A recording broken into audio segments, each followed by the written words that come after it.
Hi, I'm Jay Farner, CEO of Quicken Loans. 30% of Americans who are planning home improvements of $5,000 or more will pay for those renovations with a high-interest credit card. That may not be a great idea. A better idea may be to take cash out of your home with a Quicken Loans 30-year fixed-rate mortgage. The rate today on our 30-year fixed-rate mortgage is 4.125%. APR 4.22%. Call us today at 800-QUICKEN or go to rocketmortgage.com. Rate subject to change. 8.88% fee to receive this discounted rate. Call for cost information and conditions. Equal housing lender. License in all 50 states. NMLS number 3030. BBD's fucking guys reading all my goddamn croissants. They were all eating the We're not even croissants. on air. You just yelled at Conrad for. No, we're all on air. CBD's amazing. now? we were. You don't. We were. I don't care. If, No, we weren't. I don't care if it's placebo. We're only recording this portion. Okay, all right. Zombies So upset. how much longer did we go? We were like, all right, we're going to take a break. I felt we went for another 45 minutes.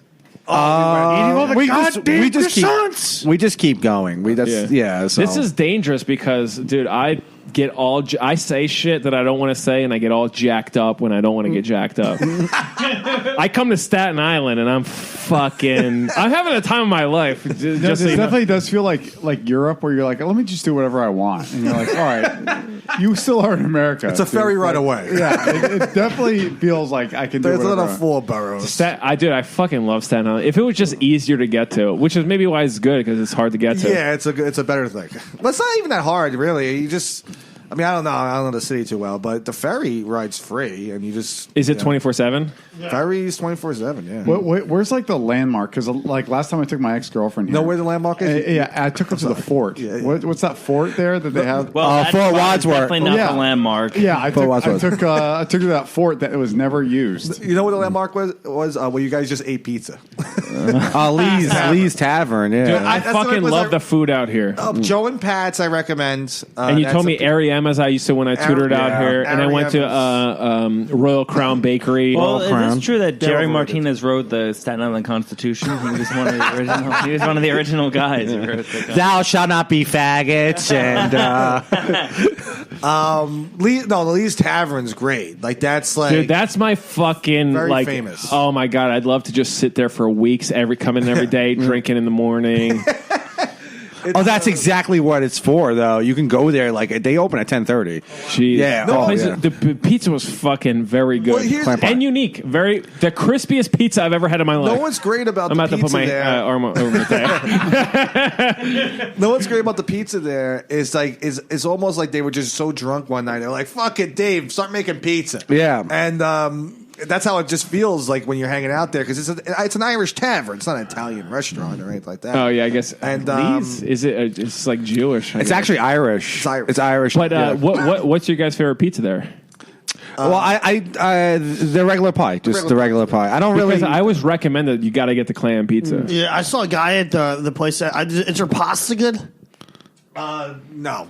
Oh, by the way, don't try anything other than the pizza. And the calamari is very. the calamari. What the fuck is calamari? Calamari. Oh, calamari. Yeah, it's very good there. Actually, it's probably the best on the island. Calamari is very difficult to find good. They are very. Lee's has the best one. Big faggots. Hey. Well, you're like calamari, James. I call it calamari because I'm not retarded. I like this. You know Coming what in it is? swinging. I got yelled at because I was calling it calamari, and so now I'm calling it calamari. Now I'm just second. Now I got second thoughts. You got to know your crowd. Yeah. I should have called it calamari in front of you guys. Yeah. I was sitting with Antonio Gerardo. He was yelling at me. He's going, "You assholes, call it calamari." If you spell his name phonetically, it's Jew Rato. Yeah. By the way, speaking of bad, No Filter Paul, not good. That's your. Can we talk about that? Yeah, you can talk whatever you want about. Let me explain to Conrad and Brian who No Filter Paul is. If they don't know, it's hard. They probably don't know who he is. It's a great name. No, I don't. He's a Jersey comedian. He used to be a caller on the Opie and Anthony show. No, he was on it, wasn't he? He wasn't. He's been a guest. I saw videos of him. He was on it. He was a guest, but he used to be a caller, and he used to work with Jim Norton a little bit. And he's like the Bichetti of British people, right? Last year, he's had some little bit of success. The last year and a half, he started doing stand-up comedy, and he's been doing actually pretty well. Yeah, he's not bad. James books the New York Comedy Club Roast Battle, yeah. and he asked me who would do well. and you asked me if no filter Paul would do well. You said no. I said no. You were right. You were right. And but Jerry, I put him against Jerry Martinez because they had a little beef. Jerry's the guy. He was the host of the Casey's show that you did. Puerto Rican kid. Well, he's 36. He's not a kid. Has the face of a cat. He seems like a kid, but he's not. But he's a good roast battler. And it's a good comic, though. All right, so Thursday really they went up comic, against each other, and Jerry murdered and Paul bombed. Let's be honest, that's what it was. Jerry killed. It was a really one-sided. Jerry really did well. Roast battles are very difficult, but this was really. I felt bad for Paul. He was shaking the guy. And you know, sometimes when a person does bad, it's hard for the other person to do well. But Jerry really did well. He kept hitting. He killed. He killed. It saved the fight. It was like a good. It was like they were fine with the fight because he did well. What really killed Paul was that he went up as the no filter Paul. With the moniker. He shouldn't have dropped. I said, listen, don't just go by your name. Go by Paul. No one knows it, and he refused. That's because he doesn't have a filter. So if he had a filter, he would have thought about that. I always picture No Filter Paul with like one of those TLC documentaries. Yeah. TMC. Like a day is average for Paul. He gets up, he makes breakfast, he washes his hand. But what many people don't know is he has no filter. I think. What you fucking say? Got no fucking filter over here? Jerry from Boston? Mateo, that contributed nothing to what we were doing.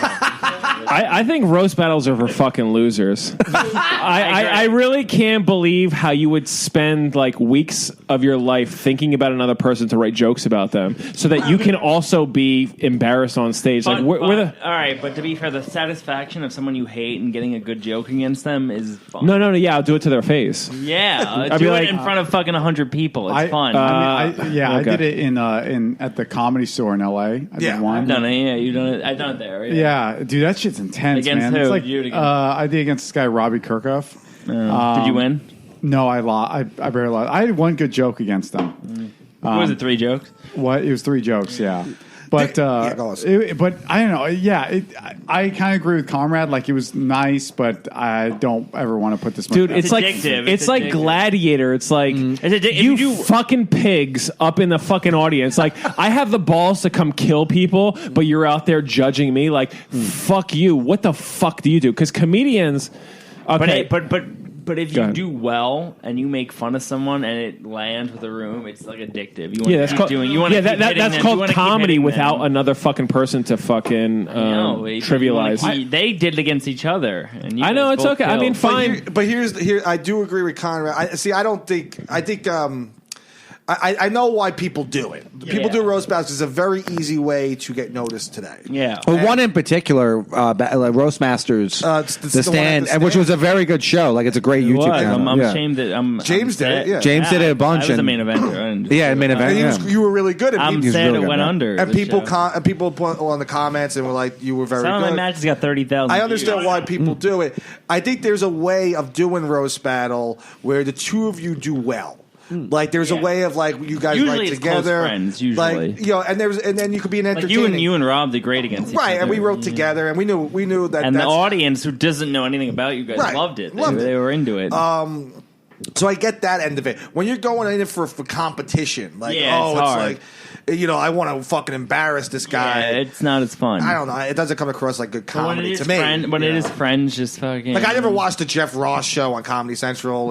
I love. I was almost on that show. I wasn't, but that's not the point. I love the roast. I love like D. Martin roast. I love it. Yo, I heard that on Comedy Central if you did the roast, I heard people won, and they were like, "Well, we're going to switch it for when it airs that you actually lost, so that this person we like can go forward." Really? That happened? Oh my god! I said that as gossip. People have won, and they switched it out because they're like, "No, we need more women in this." That's he providing comedy in general. That's not roasting. I swear. I understand. But that makes it even worse. And everything I hear, anything I hear, I repeat as fact, and that the fact that was actually fact, it makes me sick. Can you provide? Do you know if when it did that, they recreate it or something meticulous editing? It was just editing, dude. Like, I would imagine it's editing. Yeah, I mean, he was pretty clear. Yeah, but they didn't. But they also didn't. Maybe not have like shown all of it or whatever. And then they moved to then it just like. Do you know a particular battle that happened with? Do you know? Oh, so someone like Keith Carey. I think Keith Carey. Okay, won, and they said no. The other Carey. Yeah, you did? In the naked roast. We were naked. Did you beat him? Geez. Oh, God. No, he actually won. We did it at Skankfest. Ryan's like, know. God, I don't know who he's referring to. Oh, my God. It's like, it's like I look better naked, by If the this way. was like in Roman era, like when the gladiators, I'm like, I hope you both fucking die. Wait, were you wearing at least underwear, or is it like... No, naked. Oh, God. Well, no, Keith had socks. I can't. I don't have stomach. Not well, I think me. And I brought it up during the roast. I'm like, why are you wearing socks? So during a the naked people roast? that do the fucking roasts and that do the naked shows, I like these people, but it's sad that they fucking painted everybody into a corner. Right. Naked comedy is fucking. That's dumb. I just love reprehensible. It's fucking ridiculous. Like, it's hard enough, and now it's a fucking gag. It's like you're juggling, but now how about you juggle next to a fucking alligator that might also But here's bite the you? thing. All right, you're correct. Or But a me, and python, Keith, me and Keith had really good jokes for each other. I We were understand naked, that. We had 5-star I understand jokes. that, but you're a good joke writer, so do it in a fucking way that's I not do. We both embarrassing. do. I know, but like people need to like collectively. People. It's the point. Well, here's my view of it. It's the point that we could be naked and you'd still be paying attention to the jokes. Like that's what was happening. I know, The and jokes I don't still want to. I'm shitting on more of like the idea of like people need to say no more collectively, and they do not. Like for example, the fact that comedians pay to do comedy in New York City is ridiculous. I agree. Fucking.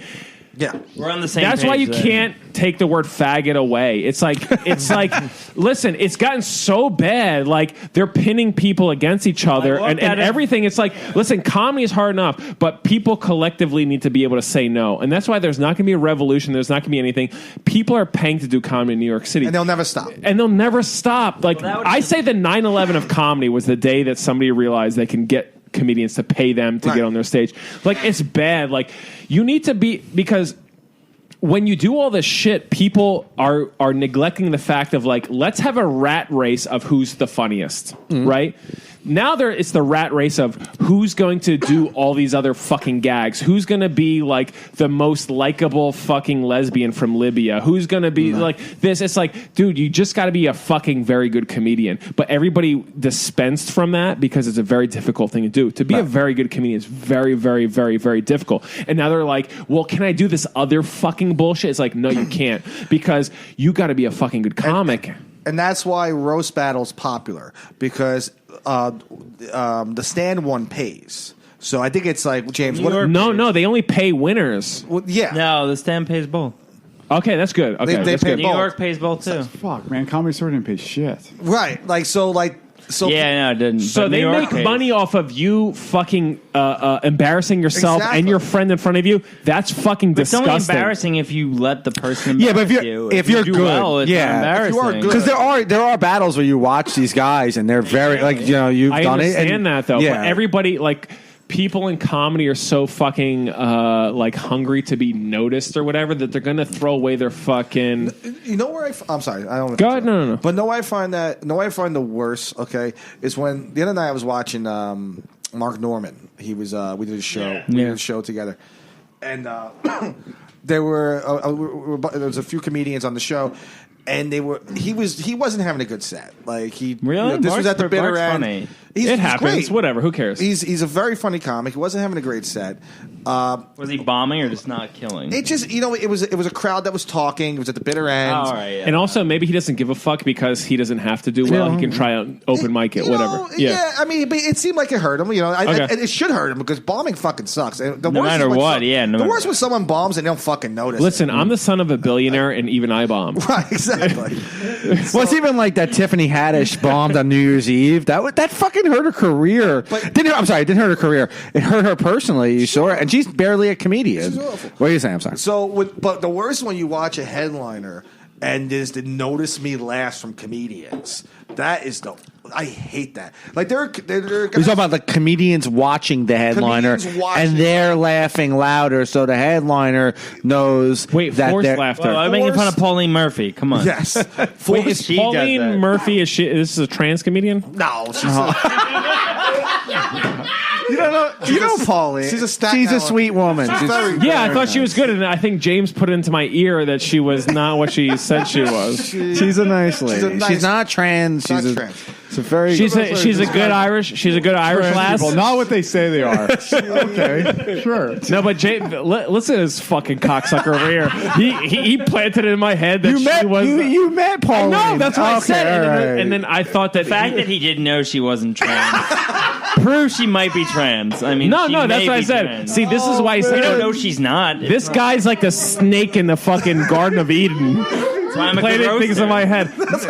No, I know who she is, but then I thought I didn't know who she was because what he fucking said. All right, good. This Pauline does sound very masculine. No, and that's why I like her because she looks like she can fight. There's nothing worse than fake back of the room laughter from comedians. Yeah, when it's forced. Yo, I'll tell you, I did a fucking comedy festival, which was actually one of the best comedy festivals I ever did in my life. Was in Salt Lake City. Yeah. Dude, it was fucking so amazing because no one gave a shit about it. So people would go up there and just like, on the first night, there was this guy who won. It's like, oh, this guy's a road comic and he's really good and he's going to win the whole fucking thing. So, and it was day 1 of 5 and everyone was just like, yeah, I don't give a fuck now. Yeah. And we all would just like get drunk and do what, it didn't fucking matter. Like I won a night one time and I wasn't even there. Like I did my set, I was first and I went to a bar and they called me like, come back, you just won that night. I was like, yeah, I don't give a fuck. Like that guy is going to win anyway. Mateo looks like he runs a lemonade stand. It was, but it was, and I'm trying to think where I'm going with this. It was so fun. Like, tell me why I'm talking about this. You were saying something about you're saying comedy competitions, and the back of the room laughed. Oh, okay. And there's this one guy who got really who got higher than he should have because he had his friend. And this is what I noticed. It's a funny thing about laughter is like yawning. It's contagious. Yeah. So this guy, he had his buddy laugh in the back of the room for certain like shows, like ha ha ha, and he would go like behind tables, spiking it up. Yeah, he spiked it, and then that guy placed, and he won money because he got his buddy to do the fake laughter. Getting everyone to go. James, what were you going to say? Nothing. He's tying his shoes. No, he's tying his shoes. Shoes. But anyway, so there people is that back of the room laughter that notice me while you're on stage. Because that and you know what that is? I was gonna say, Pauline does that a lot. A joke will bomb. A lot of comedians laugh so hard. But maybe she's just like helping out of nicety. No, I think she's just being a fucking. I think she's shit, dog! This shit public here. Really? I'm still anti-Pauline because she is everything that's wrong with comedy. I think sometimes someone in the audience, I'm listening. A comedian's in the audience and they're trying to be noticed by the person on stage. But what are you doing? Then they overlaugh. That's totally like me. Like look at me. Even though you're on stage, keep looking at me. Like as with comedians, we're all look at me. Do you remember Rachel Coleman? Do you remember her? Yeah. Remember her laugh? Yes. When I first started, I was like, "Oh, I don't want to make fun of her laugh." But after a while, it got so to the point where she's so distracting. And it's almost you have like to address it. It's almost like, well, I think she's trying. Well, she had that Woody the Woodpecker. She had this weird and she laugh. This was, odd, like stop the room laugh. And if you look at her, she's Woody the Loosepecker. She wasn't the most attractive, but she had this like weird laugh, and it was almost like, okay, she's trying to get attention. Like at times, like she's derailing. Or Pauline does that. I will say this too, though. I would love to shit on anybody if I could, but at a certain point too, it's like there's like awkward laughter. You know what I mean? Like people that are afraid of silence. So if someone's afraid of silence, they're going to start laughing. There are things that don't make you genuinely react, though, and you will hear the joke. And because it was a good joke, you will laugh, though, like out of encouragement, because we're in this, like, we're talking about open mics, So, like, if I have a joke that didn't hit me right away, but I do get what that guy was doing, I will do an encouraging laugh, like, like spike it up for the guy. Spike, of course, I love spiking. I love spiking it up. Things up. I like to spike it up. All right, let's get away from this now. Let's switch to the new subject. By the way, we're almost switch 2 the hours gears in on this podcast. That's it. 2 hours. No, we're not. No, we're not. This is a new episode. No. Oh, is it? Yeah, we've been hanging out for 2 hours. Now?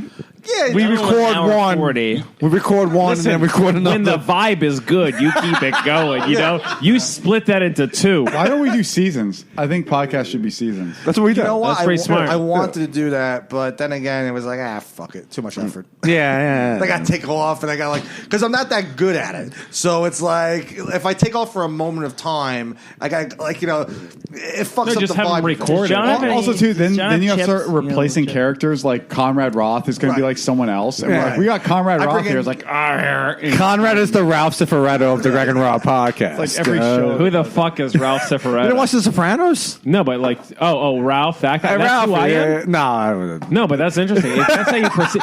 Listen, I'm all for if someone says you're this person. I'm like, okay, if that's how Rob perceives me, I gotta readjust how I want to be perceived. No, you be more the Bobby Bacala. You stay to the end. That's but that's good because listen, I don't take offense to when people talk shit because there's truth to it, right? So it's like, hey, I don't want to be perceived as fucking Ralph, the guy with the hair plugs and fucking who kills the woman and shit like that. He's a fucking one of the worst characters, isn't it? I mean, he's a great actor, but I don't want to be him. I want to be who would I want to be in the fucking on Sopranos? The Sopranos.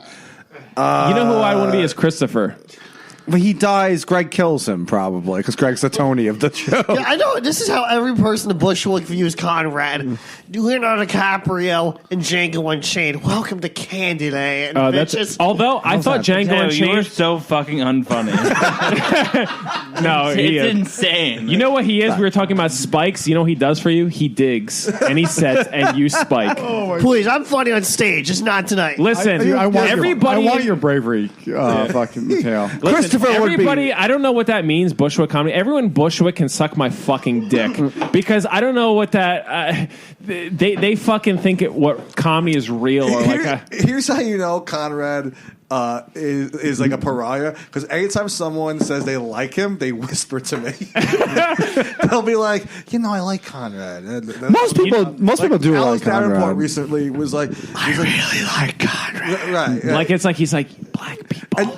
And Alex Davenport is who is a comedy powerhouse, Alex Davenport. And he's he's a comedy powerhouse. He's the loudest person at the Creek and the And he's so bad. So right after he said that, did he tell you how he doesn't get laid? Or Alex Davenport. Was that like the next thing that came up? Holy shit! Yes, he has the most low self-esteem. Now look, he does look like a fucking Chinese person from the fucking like 1700s. Like when you It's open. like if the Planet of the Apes had Asians. Yeah, You ever seen the movie Silence? when you open a van and just see like immigrants, that's Alex. He's just like, oh shit, like you're in America. Hey, just so now. you guys know, I'm offended because I like this guy. So respect my feelings. Can we start like a GoFundMe to just get him a prostitute or something? Can we do something like that? There was I was there at the Creek recently, and I was talking to this cute Chinese girl with him. Like the two of us were talking, and I'm not really big in. I don't like Asians. You're missing out. Like Asian You women. and me I like both. Asian women. I'm not a huge. I actually find Asians very boring. The whole culture. But I like Alice Davenport. I like this young Chinese girl, and I was trying to I'm not trying to be like a wingman or anything like that. But I was like, Alex is very funny. He's a funny guy. Like this guy is funny. He's got one eyebrow. He goes up last at every open mic. Talking him up a little bit, and he kept mentioning other Chinese comics. He's like yelling. He's like yelling to me. He's like, "No, it was really funny, Hans Kim." And I'm like, "No, you're funnier than Hans Kim." And then at one point, we mentioned Brian Kim, and the girl was like, "Oh, I think I saw him once." And he's like, "Oh yeah, he's really funny." Alice Davenport's like, That's when he went by Dat Fan. Right. He's like Alice Davenport's like, he's like, "Oh yeah, Brian's really funny." And I'm like, "Yeah, but you do a similar act to Brian." He's like, "No, I don't. I'll do a he got offended over that. And then the girl wound up walking away almost instantly. Yeah, it's hard when you get set up with that. There's nothing in his brain that's like, because he'll rather He's like so let's like debate about comedy more than like, hey, I might have a chance with this girl. Like, the girl was actually interested in him. I could tell because she was a newer comic. She went on stage. The girl, she did one of these. Like I saw her. She was pretty hot. Do not hook up with fucking comics ever. Female comics do not do that. It's fucking she bad. Wasn't bad luck in this because they're mentally ill. Yeah. The minute she got on stage, this was her opening line. Does anyone have crystal meth? So she's like trying to play that. Like she has nothing. I also perfect. She's not funny either. I've gone out with a number of comics, and I do I second that. Do not go meet people who have boring jobs. Comics are not that interesting. You're 2 years here, and you hooked up with a few comedians. Yeah, but also in San Francisco and Orange County. Okay. No one here in New York.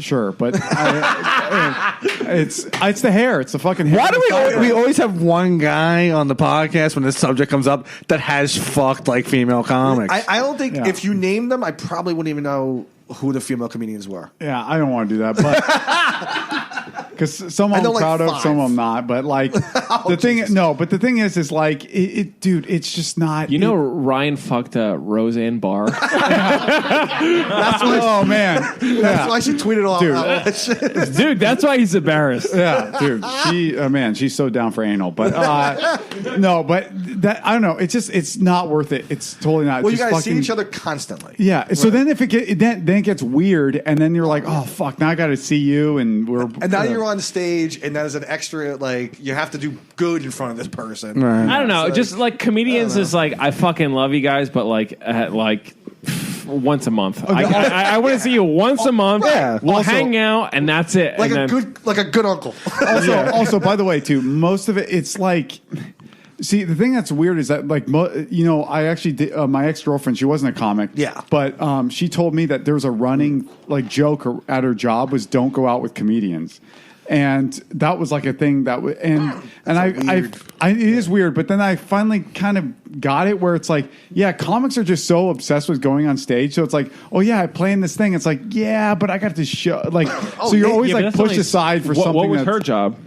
Yeah, I don't know. She did graphic design or whatever. Dude, I mean, that's also an art. Yeah, but either way, it's still like you. No matter what, like if you date a comic, it's like the priority. Even no matter how much a fucking loser they are or whatever, it's like you're not their priority. So no matter what, you're just pushed aside. Well, also too, comedy got too fucking easy for everybody to do. Yeah, like there was a fucking fear in it before. Like I was fucking afraid. Well, you started how long ago? Like I started probably 2009. 2008. 2008? Yeah, right. so dude, it was fucking a fear, but once you got over the hump, it was like, okay, I can kind of ride this out, whatever. Yeah. Like, nobody did that shit. Now everybody fucking does it. Like, there's probably, like, if somebody's gonna run for mayor for some fucking city, they're gonna, like, run their fucking speech at an open mic. We will have someone, right, in like especially in the New York City community, that will eventually enter politics. No, if they do, I'll like Harvey Oswald. I'll fucking Maddie Smith. That's unacceptable. I thought that was you, Conrad. I thought like if there's anyone, I feel like you would be. Dude, I would run for. There's the money for it. No. I will run for. I would be a good dictator. Yeah, I know. I will run for fucking dictator. You know, I was thinking about that. I was thinking about how dictator. Just the first three letters. Four. I was thinking about how dictatorship is a manly thing. It is. Voting's kind of gay. Like voting is very because like let's leave it up for a vote. Like it's very gay. I'm here to, and you know what's funny about voting? That most people don't do it. Right? Yeah. I'm not registered. Yeah, I voted. I'm not going to who say. I voted for Obama. I'm ashamed. But most people don't vote. Like the people who vote are fucking gay. Yeah. That's right. If you vote, you're gay. I'm gonna stand in line, exercise my right. Yeah, I'm exercising my civic duty today, right. And no, but it does boil down to. I've never voted. But it does boil down. Yeah, I've never voted. No, but it does boil down to like. Okay, you know why we don't vote is because whatever happens in this country doesn't matter. You know what I mean? Because like, all right, we'll be fucking still out there. I'll find a job fucking recycling cardboard or whatever. It's like the people who vote like really like the people their lives hang in the balance of but there's a lot of people that vote who are the people that will rat on you at your job.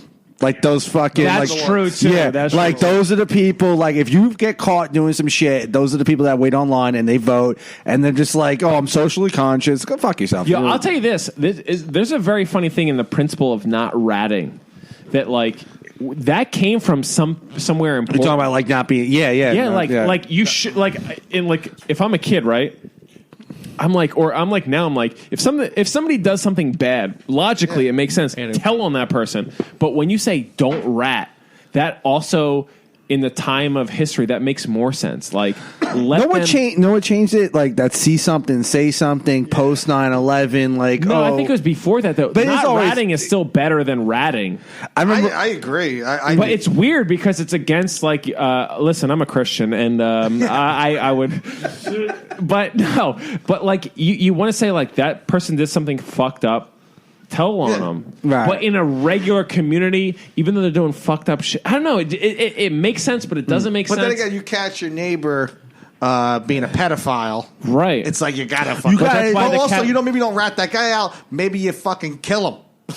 Maybe. No, That's how like the mob thinks. Yeah. Like it's Take care of the problem instantly. Right, they take care of it in house. Well, it's like that. Okay, makes sense. It was like that Penn State thing with the kid, the redheaded dude. He went to Paterno. He went. Yo, that motherfucker. We were talking about that on the way over here. That guy can't get a job ever again. McQuarrie, right? Yeah, Mike McQuarrie. McQuarrie. We were talking about because I was saying that whistleblowers, the people who do the right thing, your life is ruined. So there's a movie, Insider, with Pacino. Yeah, I know the love movie. that movie. Yeah. He was a chemist for Marlboro, I think, right? Yes. And he goes, Right. Russell yo, Crowe's in we watched that it too, once. right? Yeah, Okay. they're putting chemicals inside the cigarettes Yeah. to make you get more addicted. And he goes and he releases it to 60 Minutes. Right. His life was ruined. Shit started happening to him. People started harassing him so much. His wife divorced him. The kids left. All this. It's like we were talking about Snowden. Like, okay, you're ratting. Maybe you're doing the right thing. Maybe you're gone. Julian Assange is a lot of shit, even from Who that. the fuck is that? The WikiLeaks guy. Yeah. The guy with- I thought that was Snowden. All right, give him a tail. Okay, one second before But I'm saying maybe it's a type of thing is like mind your own fucking business, because if you don't mind your own business, you're gonna get fucking hurt.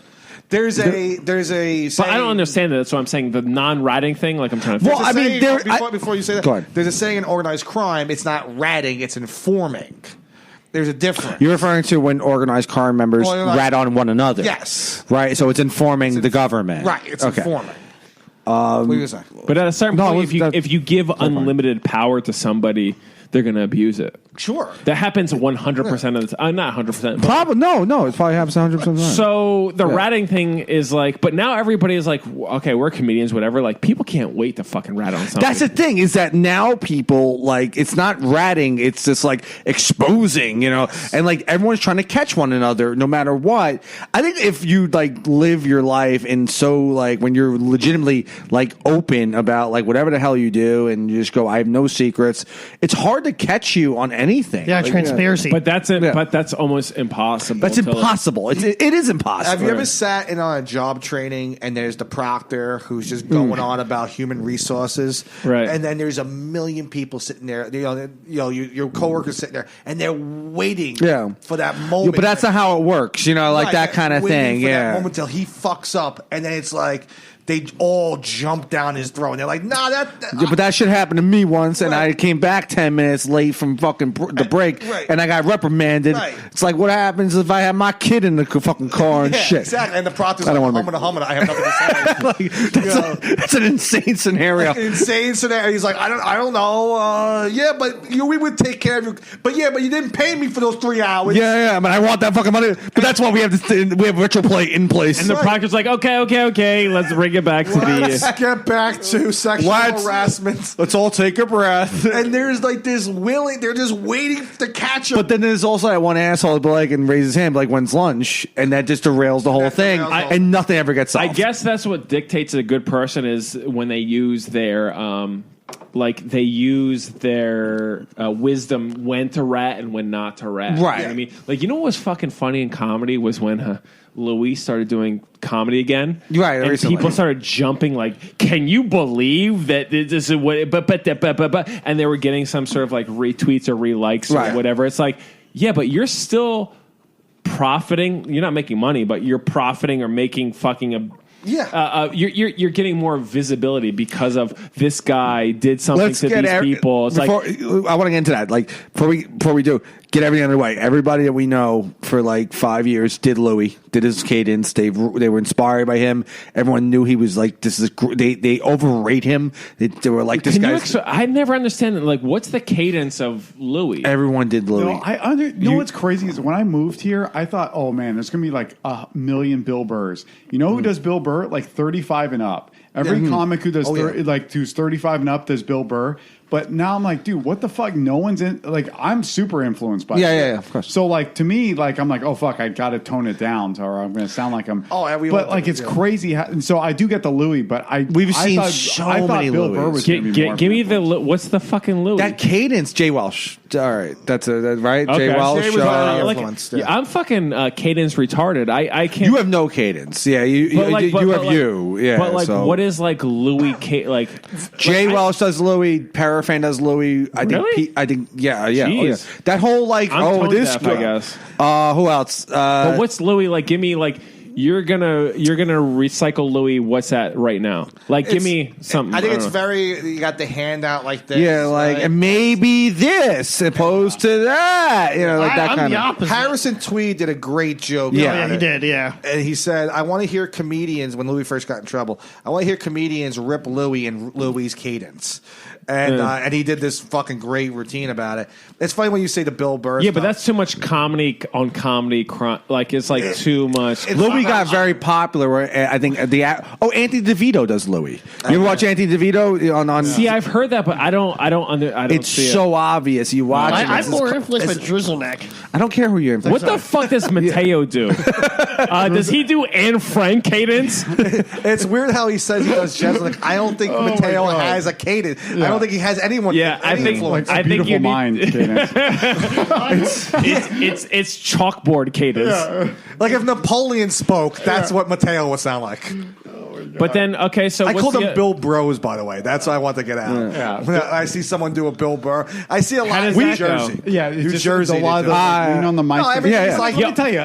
You know what? I'll say this right now. If you lean on the mic and you're not Bill Burr, you're a faggot. Yeah. Like, dude, let go of the microphone. Let go of the stand. Grab the microphone and just stand there and let the fucking terrifyingness of comedy hit you in the face and then start working. Because it's very acceptable to do someone, I think, 3 years. Oh, him and I were like two Bill Burrs. I used to do it when we first started. I agree. I'm the same way. That's fine, but you got to get past it. Of course. I got people like immediately leaning on the mic, dude. That's not good. No, with that leaning, what Bill Burr does, it's literally a crutch. Like I don't want to say literally, like because I think it's like leaning. It's like you're not cool. I think the worst version of it is the foot on the wall. Like they put the one foot on the wall, and that's cellar type shit. That's just fucking weird. So thin. And stools are annoying when someone sits on the stool. Wait. I'll stop it right there. I wish I could sit on a stool. I sat on a stool one time.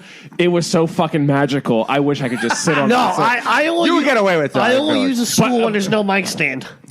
You won't get away with it. Yeah. I think Conrad. No, but because you have all I want to do is sit on a stool. Like I just want to sit down. There are certain guys. I saw Mark Maron sit on a stool and tell a story. I was like, oh, that makes sense. He's telling a story. He's trying to like dial it down. I get it on certain. When an open micer goes on stage and he's like, holy shit, he's gonna sit on a stool. It's like, oh fuck, here it comes. I fucking love it so much. Like if I don't sit on stools just for that reason. I know people are like, who the fuck is this guy sitting on? I think you're different, though. I only sit on a stool when there's no mic stand. That's a rule of mine. I think whatever you can do it. And you know what else? Whatever. You know what else happens with stools is that I'm genetically superior to so many people that I'm like tall. Like, that's true. Yeah. So when I can sit down, I can actually see the audience because the rays don't. Yeah. It legitimately would help you. All right. Well, the only thing I do, and I don't even mean to do this, but the Captain Morgan, where you put your foot like on the stool, that's you know what I'm talking about? I wouldn't even notice that. I know what you're talking about. Yeah. Oh, we get deep here now. I don't even mean to, but then I'm like, oh fuck, why am I doing the Captain Morgan right now? I don't know. Put the leg up. I don't think that's that wouldn't even. I don't think people even. At least it's not the arm at a fucking 45-degree angle. Yeah, when you're doing like everybody sounds like a scooter. Like I'm gonna do this cadence. Whose cadence do you think people rip off the most? Mark Norman, dude. I'm Mark Norman here. Bad. Mark Norman. Yeah, I couldn't believe who rips him off. I know. I got 5 names. All of them. Seriously, I was blown away when I came here because I thought like, oh man, dude, it's gonna be a million Bill Burrs, and now I'm like, what's fucking nobody does that. It changes though because it used to be a tell. right? Yeah. And then it turned into Burr, and then Louis, and then it turned into like now everyone does Mark Norman. But I'll tell you what, though, But Attell's everyone cadence does- is so fucking But funny. who does Mark Norman? It's like all the like 20-year-olds and like 20 well, like, to, like James Camacho 26. does Mark Norman, Steve Rogers does Mark Camacho Norman. is not Oh my Mark god, Norman. dude! No, he does Mark Norman. You ever? I know, I was kidding. Yeah. Oh, I'm He sorry. sucks, sorry. And Mark All right. Norman's good. That was the The other night when I was watching Mark Norman, I was texting a couple of my friends. I was like, "Yeah, Steve Rogers sucks." And I was like, "Yeah, Raj Balani's garbage." These guys, they rip I was off. confusing him. Do you think, like, in a way that like it's worse than actually stealing jokes, like stealing the cadence, or is it crazy? I just go. I don't want to like. I kind of want to just understand with them, but I'm like, how do you not like listen to your set and go, holy fuck, I sound so much like this. I understand It doesn't influence. bother me. You know what I think it is? I think it's training wheels. Like Yeah. you have Bumpers, the bike, yeah. you have the bike, and you put the training wheels on, and you learn learn. the cadence. Yeah, the cadence is fine. That's subjective. We're talking about like people who are established. So it's not like if you're just starting out and you're 2 months Yeah. in and you're doing. We're talking about guys we've seen for like you're 3 or doing 4 John years. Mulaney. Yeah. It's like no. No one's when gonna you have notice. when you are an established comedian and And a lot of the time, they think they're doing John Mulaney, but everyone else is seeing a terrible comedian. Right. Guy just you talking. know what I think is fine? It's like we were talking about earlier. It's like if you're gonna fucking pump political views down people's throats, that's the worst. Like That's it's- annoying. The cadence, I'll stand by that. Is training wheels. Like okay, I gotta learn how to be a comic. Yeah, but Great. 5 years in, though? Like, when you see a Fine, guy for it doesn't 5 matter. years? Fuck him. It, Really? You know, Yeah. it doesn't matter. I'm like, it doesn't matter. I mean, Yeah. yeah, it's annoying, but like, fucking, You don't care. Yeah. Yeah, let him go. Who cares? Like, You're right in some ways. Look, it Yeah. pisses me off, and would I like to punch him in the face? Yes, I would. but no, like let him go. I mean, fine. But it's like, dude, the things that really changed comedy are the political view. It's like politics don't belong in Pumping people's agenda into Yeah, pumping dude, your agenda oh, into it. you're a fucking lesbian and this and that. Like, guess what? I don't give a fuck because if you were in a bar, I would treat you just like a fucking regular. Like, Mateo, I don't what are you, care. What are you doing? What are you doing? Let Mateo go. But it's like I'm there's asking. worse It's things. He than- didn't say anything, and now you're still tarping. Asking what he's doing. He's a roast battler. You must let him roast. If he doesn't roast, he will. disintegrate. If he doesn't roast once a day, he's like a pedophile. Oh, He's now he gotta grabs see the kids. mic. Look what you did, James. I'm sorry. I'm putting this on the podcast once on record. I want on the list of the potential bookings for that shit. Sure. all right, All right. John, good. what All right, movie keep are we watching after? picking your nails. We're going to Yeah. watch a movie after because I have time to kill. fuck, I was gonna say. Like there's worse things in comedy. So just I mean the cadence and whatever, but it does like the funny thing about comedy that I don't like is that people don't call each other out in front of their face. But getting back to the political politics, right? Like, and Tim Warner's a nice guy. Tim's a very, and I think. He's, Hold on. What's Tim up to these days? I saw him. He was at New York Comedy Club. He was telling me how he has a manager who's a Jewish guy. That is not true. That seems like regular. He was out of his mind. He was drinking. I like Tim's a fucking great guy, and I mean, great. He is at times. Tim, Are we Tim- using great? To I describe like him. Tim I No, do. no, you know I what? get along you with can him. catch you can catch him at nice time, but let's not speak poorly on fellas like this. no, because I, mean, like him a lot. I wouldn't call him great either. And, but here's I had problems with him, and we made it up. But like, but I even think- aside from personals, I wouldn't call him great. here's my Is he yeah. hysterical? No. Nice No, guy. okay. I just said- Hey, guys, don't mind him, Yeah, all right? yeah, That's okay, a show. So we'll that say doesn't- this: I think he's manic. very much. Yeah. So you're gonna catch him nice or not nice, whatever. It doesn't matter. Yeah. But anyway, hit me with it. As a comedian, I like him as a comic. No one's to classify anyone as great. It's like, come on, you know. But he's a good. I like him as a comic. He's my personal. He's a personal Northeast taste. guy, which I respect. And I put him up on my show a couple years back, and he was recording that 6 minutes that he was doing. He was doing like a 6-minute series. Like Okay. every month he would do 6 minutes. And I put him on my show, and it was in front of a good room, and he was killing for 6 minutes, killing. Great. And not doing any political shit, doing very personal, whatever. And then all of a sudden he made that turn, and he did that like fucking preacher. You mean that left turn? That left turn where he's like, Tim? all of a sudden now he's like, and the fucking establishment man and the banks and all that stuff came out, and now the audience was like, I don't know what to say here, Right. some people were laughing just to give him Yeah, a little because bit of credit. everybody in that audience collectively owns $3 billion to the bank. They're like, I got a mortgage. Like, what? But here's the thing though with that turn is that he was like, instead of just being the role as the comedian and just doing your set, good night everyone, had a great set, walk off. He saw the opportunity to all of a sudden start. You know what's funny preach. about that is like when you're doing like you want to do the first bits with like make them like you. Once they open up, it's like a vulnerable flower. You open up and you let the bee in, but once that you open up and then you start dumping poison into them. By the way, I do that all the time. But the thing I agree with Conrad, but you show your sense of humor and not your fucking I'm going to spread my bullshit. This is you. The level of like, all right, let's keep this funny, but like, you kind of go, no, fuck that. Actually, and then you just lie. I have a point to make. Let me fucking make that point. I'll tell you this. I'll tell you guys this. If I spread my what I really believe in my heart in terms of religion, and politics, and whatever, you guys wouldn't like me. That's why I don't tell. And it's not bad because it's personal. It's like I'm not trying. Like I don't need to tell you that. You know. So it's just like.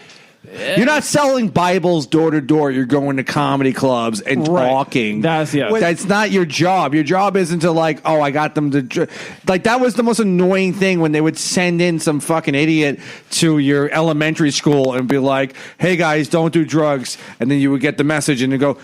But with that being said, let's all pray to Jesus for like 5 minutes. That was the annoying thing. I'm okay with that. But here's the thing. But like, as long as you're not dragging people into it by disguising your agenda with, I can relate to you. There's nothing more annoying than a young priest who's like, I get it. You sin, man. I sin too.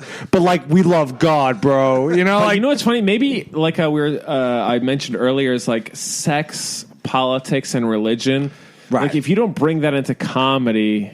But I guess like sex James Pontillo was left the podcast. Religion is brought in, but the politics is like it doesn't belong anywhere because you know what's funny? Maybe politics is so personal you shouldn't bring it up. Politics is funny. Politics is like the new religion though because people have these like real because like, they're atheist fucking cunts. If you're a godless person, I can't trust you. Unless you make it in the right way. It's like, I don't believe in God because I don't believe the white bearded man in the sky. I'm like, okay, I'm down with that. But like, do you have a reason to think that there's something above you? Like the genius of bringing religion into what do you call it when there's the king? Monarch? Yeah, into a monarchy, right?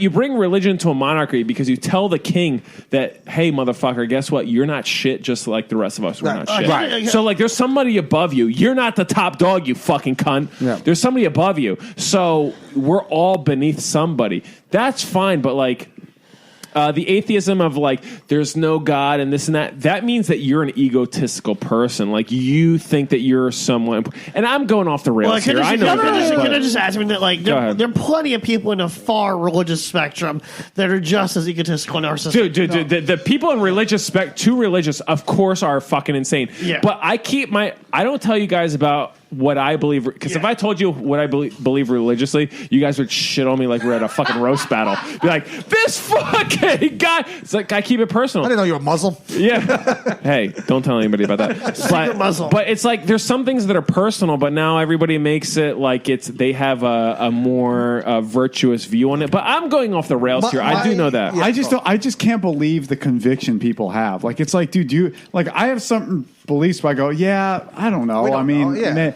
But like the fact that like, no, this is permanent fact. It's like, that's perfect. Fucking dude, relax. That's like I have beliefs, but I laugh at them. I go, dude, I'm gonna probably change my mind tomorrow. Right. That's perfect because if you have the views of like no God versus definitely God, you're that, right? Yeah. And you, me, I think all of us maybe were. I mean, me, I'm definitely believe there's a God because I am the son of God. But anyway, no. But I'm in the middle. Praise him. You bought your way into heaven. But I'm in the middle. It's like, okay, I don't know one way or the other. but I'm definitely not going to go up there and fucking pound on a fucking table and be like, there definitely is a God and he wants this, and there definitely is no God and he wants this. So if you do either or, you're just as fucking wrong as the other side. Especially when you're on stage telling jokes. Yes. Like, political for sure. Political humor is okay. Like I love Bill Maher. Political humor sucks. Bill Maher sucks. I agree. I agree. Fuck Bill Maher. Bill Maher sucks. Anybody who does politics and comedy these days, you fucking suck dick. Modern Bill Maher is not as good as he once was. I always liked him. George Carlin was a political comic. I broke Greg's heart there. No. George Believe me, I'm not that big of a No. George Carlin was I do like him. I'm so anti-political humor. If you do it like. George Carlin wasn't huge on political comedy. Like, he was toward the end. Colbert. Toward the end. I'm not a fan of. No. Colbert, when he did that show after fucking Stewart, genius. Very funny. No, not very funny. Yeah. Genius, Yeah. right? And I think Jon Stewart is a fucking genius too. And like, but if you do political humor right now, you're a fucking turd. Yes. Like It's you're starting to political. get really like hack, it's for sure. no. It's beyond hack. It's like. Shut the fuck up. I have a question. How do you feel fucking about the newer places with Jim Jeffries and Jordan Kepler show? Jim Jeffries, he sold out. Man. Sold out a long time. Yeah, because I don't know. I just saw one clip he did with somebody. I was like, oh, this guy used to be a guy who. I got a funny story about him later. But he's like, he's like anti-authority and shit like that. Like, no, you became the authority. So anyway, I was in London doing comedy. Yeah, and I was talking with this guy who was. Dude, he's a great drunk, great storyteller, English guy. Like, he was taking me around bars. He's like, yo, this is where fucking these people used to party. What's that girl who died? Amy Winehouse. Amy Winehouse. Oh, Princess She used to come Diana. around here all the time. Like, we would drink. right? How sad. We were like Amy Winehouse, Princess Diana. I mean, fucking 2 decades apart. But anyway, he was like he knew everything. He was a fucking great guy. Like he knew all the like every bar we walked into. They're like, yo, what's up, man? Like he knew everything in London. He was like a perfect tour guide to the places you want to go to. So he took us to all these bars and like. Dude, we walk into fucking bars that were like walk-in closets. Yeah. And they're like, yo, what's up? It's like, I'm like, yeah, I want to get the fuck out of here. This is the smallest bar in London I've ever seen in my life. He's like, no, but this is like, it used to be the best. It's like, okay, take us somewhere else. He took us into speakeasies, all this place. He told me the story. He was like an up-and-coming comic, and or he's an actor first, but up-and-coming comics like, yo, I was fucking getting shit. Like, people were coming to me, like, yo, do my... Everything was fucking great for him. And he did a show in Edinburgh, so everyone goes to Edinburgh to do their fucking... Yeah, it's the big festival out there. That festival sucks, but they all go there, and they're like, I'm going to be the next big star. So he goes there, and there's a heckler. And he starts calling him out. He's like, yeah, then come up to the stage. I'll fucking punch you in the... Whatever. What? So he headbutts this heckler. Nice. And at the time, he was having management agencies. Everybody was coming up to me like, we're going to make you something, whatever. As soon as he headbutt that heckler, gone. Everything. He's like, how come I headbutt somebody and all the opportunities are gone? I think I know where you're going with this. Yeah, at the same time, Jim Jeffries got punched on stage. Yes, he staged and now he's the greatest. You think he staged I it? think he staged Oh, it, okay. right? But I think Jim Jeffries, I think he's one of the greatest storytellers of all time. He's fucking fantastic. I don't like him, what he does. I don't like what happened to him. Like, I think it's selling but out. if you watch his talent weird. and you watch him, like, he's so unlikable, and as an unlikable person, I can respect that. I think we all can relate to that. Is like, okay, he's unlikable, but I watch him and I'm like, I can't hate on this. He's so good. But he got punched in the face and it worked out for him, yet somebody else punches somebody or headbutts somebody and they're fucking villainized. It's like... Was the guy black? It's England. No. Well, he's Indian. No. He's a white guy. He's just... But Okay. this guy, if you hung out with him, he's like the greatest guy to hang out with, but like... That doesn't necessarily translate into like dollars. You know what's of, the greatest show part of business. that story? By the way, Conrad did Edinburgh Festival. Just Yeah. want to let people know. But you classify him as a great drunk. I love great drunks. It's an underrated like quality of someone because you always hear about bad drunks. Yeah. That guy's a bad drunk, but a great drunk kind of just sits there and just tells stories. Like you two. Thank you. Yeah. No, but That's the no, but nicest they thing you ever said. no. Okay. Speaking of bad drunks, James Pontillo's back. And speaking of insulting things to say, give him the fucking microphone. I ain't no fucking drunk, dude. No. No, I love a great drunk. That's an excellent. It's I was ready to awful. go to sleep, but I heard what was going on. I had to step in. But they get The Doritos they get country. lumped in with like I don't know. I think drinking is still kind of okay. I don't like know. it. I Yes, but great drunks are underrated. underrated. I Because love a fucking good drunk. It's like it's that guy who's like drinking at the bar from like noon to like 8. He wobbles out of the bar, pisses his pants, fucking. But he lives down the block. He's not getting in the car and killing Right, anyone. right. You know that you would see those guys around your neighborhood. They don't exist anymore. You would see like that. Do they? I don't know. They're at comedy I don't clubs. see them. I don't see them at all. 'Cause you would see this guy.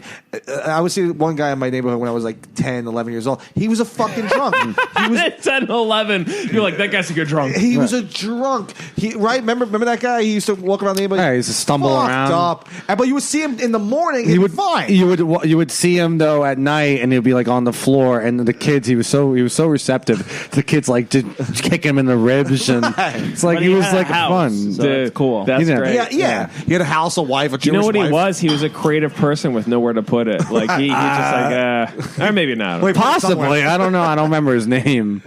Jim Jeffries sold out. Like I used to love Jim Jeffries, He's a and big liberal now. I have right? not watched his show other than like I haven't either. Yeah, just with some Yeah. guest on it. But yeah, I mean, I feel like I don't mind his like. I mean, that one bit's really good. The gun control bit. Yeah. It's a very good you bit. know why no it's matter not what. good? I've looked at that is because I never heard it. You know what fucking liberals can't do well is interpret data. Right? How do you figure? I agree. So he does the data on this bit, and like, if you're gonna do it, listen, he's a great comic. Yeah. Okay. He's Right. dude, definitely greater than I'm ever gonna be. But the one thing that he does is like, you can't say things that are meant to change people's minds and have the data fucked up. And that's Well, I watched the bit just as a joke, though. Like, Okay. yeah, See, like we're not talking sometimes about. I don't like. There's jokes that I see as like, How do you fuck up the data? What do you mean? I need more sarcasm in a Right, joke. I understand. Okay, Yeah, so I mean, he does yeah. this joke about and then armed security officers, they make this much and XYZ whatever, and he goes on the next special and he says, yeah, actually I said this number that security guard officers make and they actually make less. It's like, okay, if you're an armed security officer, you need to go through so many stages. You're not in the same level as security guard. Like security guards, like just some fucking douche. Mall I don't cop call them douchebags. I mean, they're just like guys like working whatever. Well, you don't need a high school. You don't need more than a high school diploma to be a security guard. Yeah, in yeah. the And- United and- States. you know. license. And actually, what I just said is the most offensive thing I've said today. Is like What's I that? called security guards douchebags, and I take No, they are. They are. They are. They're title. Up for No, security they're guard. fine. Tattletales. You know what? I seen them for security guards, and you need to respect my feelings. Okay, I'm gonna march for them, and I'm gonna they're march for annoying. them. Those are Okay. worse than security guard. Armed security guards. Yeah, but armed security guards, dude, bro, they make a fucking shit ton of money. Yeah, they're and they're more. I think they're more. Their clearance. Dude, it takes a lot of money to become armed. But he was like, an armed security guard makes like fucking $12 an hour. It's like, That's not true. yeah, I know, armed, but no. like he watched the Unarmed, bit. yes. Watch the bit. He's like, I said this, and actually they make less than that. It's like you took security guard and incorporated armed security guard. But anyway, he became a guy to be like, listen, motherfucker, you're not from this country.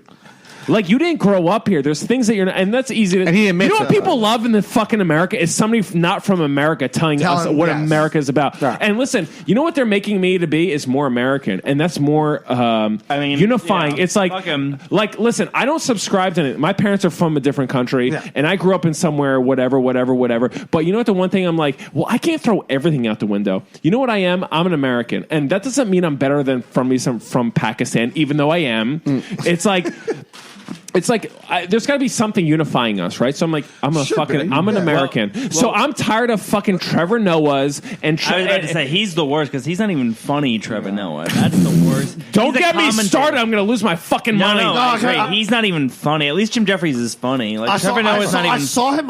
Trevor Noah's a fucking Dude, it was asshole. such a bummer he's when I not heard- funny. I was He's like, dude, so fucking bad. Do I need? Why do I need John Oliver telling me what's Another up with one my who's not country. funny. I mean, John. look, I mean, dude, he's Friend of the show. And here's I'm just gonna disagree. I'm more liberal I know, than you, but they're not funny. No, I I'm agree. with you. I'm with you, but like I'm just gonna disagree just because I think they're talented people to a degree. No, Trevor. John Oliver's Okay, not. and I love it that that's fantastic. I want to think how you think, but they are not talented. Can I just- I mean, So we they're agree. talented. Oh. They're talented, but not funny. And it's like, why the fuck is this guy who doesn't come? And then I'm sounding like I'm a fucking Yeah, I know. nationalist. I'm like, listen, you're not from our country, so how are you going to tell me what the fuck is going on? Can I just say one thing? I was 2 years This ago. better be good. I I'm fired up. This better be good. Spoiler alert, it won't be. Got a lot of pressure on you. I was booked 2 years ago, 10:30 at Broadway Comedy Club. And after my set, Trevor Noah walks in, just a half hour, phenomenal.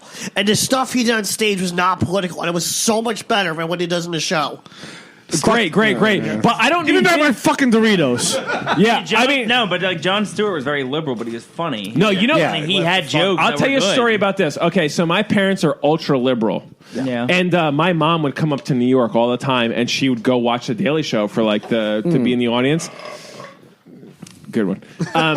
So she'd invite me and like, hey, can you come? Whatever. And I'm like, yeah, I think Jon Stewart's a genius. He's so funny. Yeah, but he is a genius as well. So I went to go see him, and my mom, her friend, and we go to see him. And Bill de Blasio's on the fucking thing. Oh, dude, that guy is a fucking douchebag just from like meeting Fuck him, that guy. like seeing him on that. But like, I knew killed that. Chuck.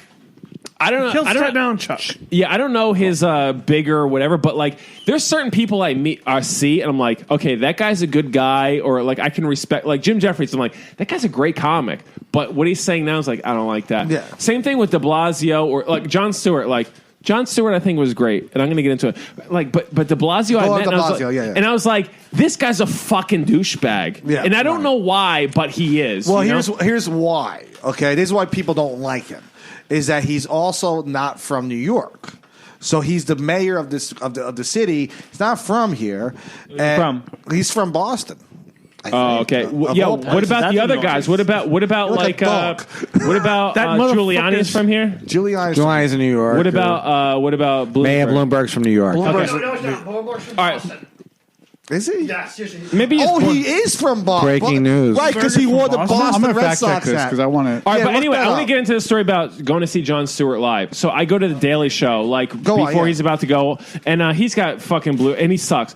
But my mom, we go there together, dude. That guy was so good. I swear to God, I was about to cry. How good this, like, and a just comic. emotional. Like, Jon Stewart is the shit. Like when you watch him, you're like, phenomenal. You know what I mean? And he'll say stuff, and I won't agree with him. I'm like, fuck, that's good. And you know what he that did? doesn't And you know what he point. did too? This is his genius. And he'll debate He's debated commentators, political commentators, and schooled them. And Right. as a But you know what he comedian. did that was good, which all comedy needs and all people need, is that so he had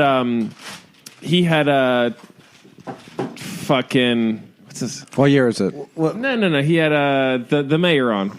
De Blasio. De Blasio. So De Blasio is spewing his shit, Yeah. and it's like you feel it's like insincere. You're like, ugh. And then Jon Stewart, he does this. He goes, well, some people would say opposite point, and I'm like. It fucking made me want to cry. I'm like, yeah, because he's doing like we need to do both sides. Like, give us both points, yeah. And now people just go like, feed us your fucking agenda, and like we need to hear your bullshit. But like I watch. But Jon Stewart was also geniusly funny. He's Yeah. That's like great. Jimmy Fallon, not Jimmy Fallon. Jimmy Kimmel is just like such a fucking liberal. But you know what's funny is I watch Bill. All he does is fucking. I watch Bill Maher's monologue. Who I like, And his He's a big monologue, liberal, I but don't he's care funny. about his fucking like agenda. He His is jokes funny. are funny. I don't really. You're not think his so? jokes. He has Okay, I'm going to disagree with you guys here. I want to and interject just, here for a second. It's like Mateo like hands me back my like empty Dorito bag, like he's handing me Doritos. No, I want. We talk about Doritos. He's handing me garbage. I don't know what They you don't put. I don't know literally what you raise put. it. You have a system. I don't know your system. Guys, hey, I just want to say, it goes in the garbage. Mayor Bloomberg is from Boston. Back to topics. Mateo's right. Okay. You know what though? When you were fact checking that, I wanted to say this. Literally, the two of them are about to start fighting. It's the funniest fight of all time. Yeah. Talk about we don't need Mental cripple fight. Oh my god! But when you were They're fact funny. checking that, I felt like the teacher checking your test in front of you. I was so nervous. I was like, okay, Yeah, it's he's all right. from Boston. Whatever. Okay. I always wonder when Mateo brings things up. I'm like, is he right? But What? a lot of times he does is. speak No, Sicilian. he's right sometimes, but whatever. He's a good guy. Yeah. But anyway, back to the fucking. Go on about the okay, boss. if you do comedy right now and you bring politics into it, okay. like I fucking can't. Like I am not going to hurt you, but I'm going to kill myself. I'm Well, gonna how do you kill- think Bill Hicks would have done? Like Not now? good. Not good. No, I don't think Bill. I don't think Podcast wise, I think Bill. You know what he Hicks would've did that done was well. great? He- You know he would have, I think. You know what he did? He had these great He would have jokes. been a comedian. He had great jokes, but he didn't want to be clown guy. Yeah. Because when you not. do stand up, we're clowns. You gotta be silly. Is it some part no, of but- you? but, like- Silly. Dude, he was not silly. That's No. the thing. Yeah. I do with He Bill had Hicks. great jokes. Yeah, he had great jokes, but I'm like, dude, I don't feel fun. I just Yeah, feel yeah. this bitterness and like angry. I get it. Yeah. Because there's got to be a little part of you that has to be funny. Like it's like And charming. he It's is, like though. when you talk to a woman, like you're trying to it's like you want to be charming in some sort of way. There was no charm to Bill Hicks whatsoever. Yeah, There's 'cause no. he negated it. He could. He hated it. Yeah. But I want to go back to like political comedy. Like now, everybody like not Fallon, but like Kimmel, and Bill fucking, Bill Maher. The late night guys. Let's go. Yeah. just by It's late like night. it's unacceptable at this point in time. And I want to disagree with you guys, and I'll fight you guys out front on the lawn if you guys disagree. Dude, I'm ready. Bill Maher hasn't been funny fucking ever. But here's the thing: he hasn't been funny, but he's been consistently liberal. He hasn't jumped on a Yeah, but his bandwagon. monologue, He's been always his liberal. monologue has very good jokes. Yeah, I he's watch his got- monologue. Really? There are good jokes. He has- You will laugh. You not laugh. You He you doesn't- respect. By the way, he doesn't write the jokes. He has writers. Yeah, of course. Yeah. But he's very consistent. You respect the jokes. I'd rather that than someone who jumps on the I bandwagon. think the joke sucks, and guess what? I will fight Bill Maher.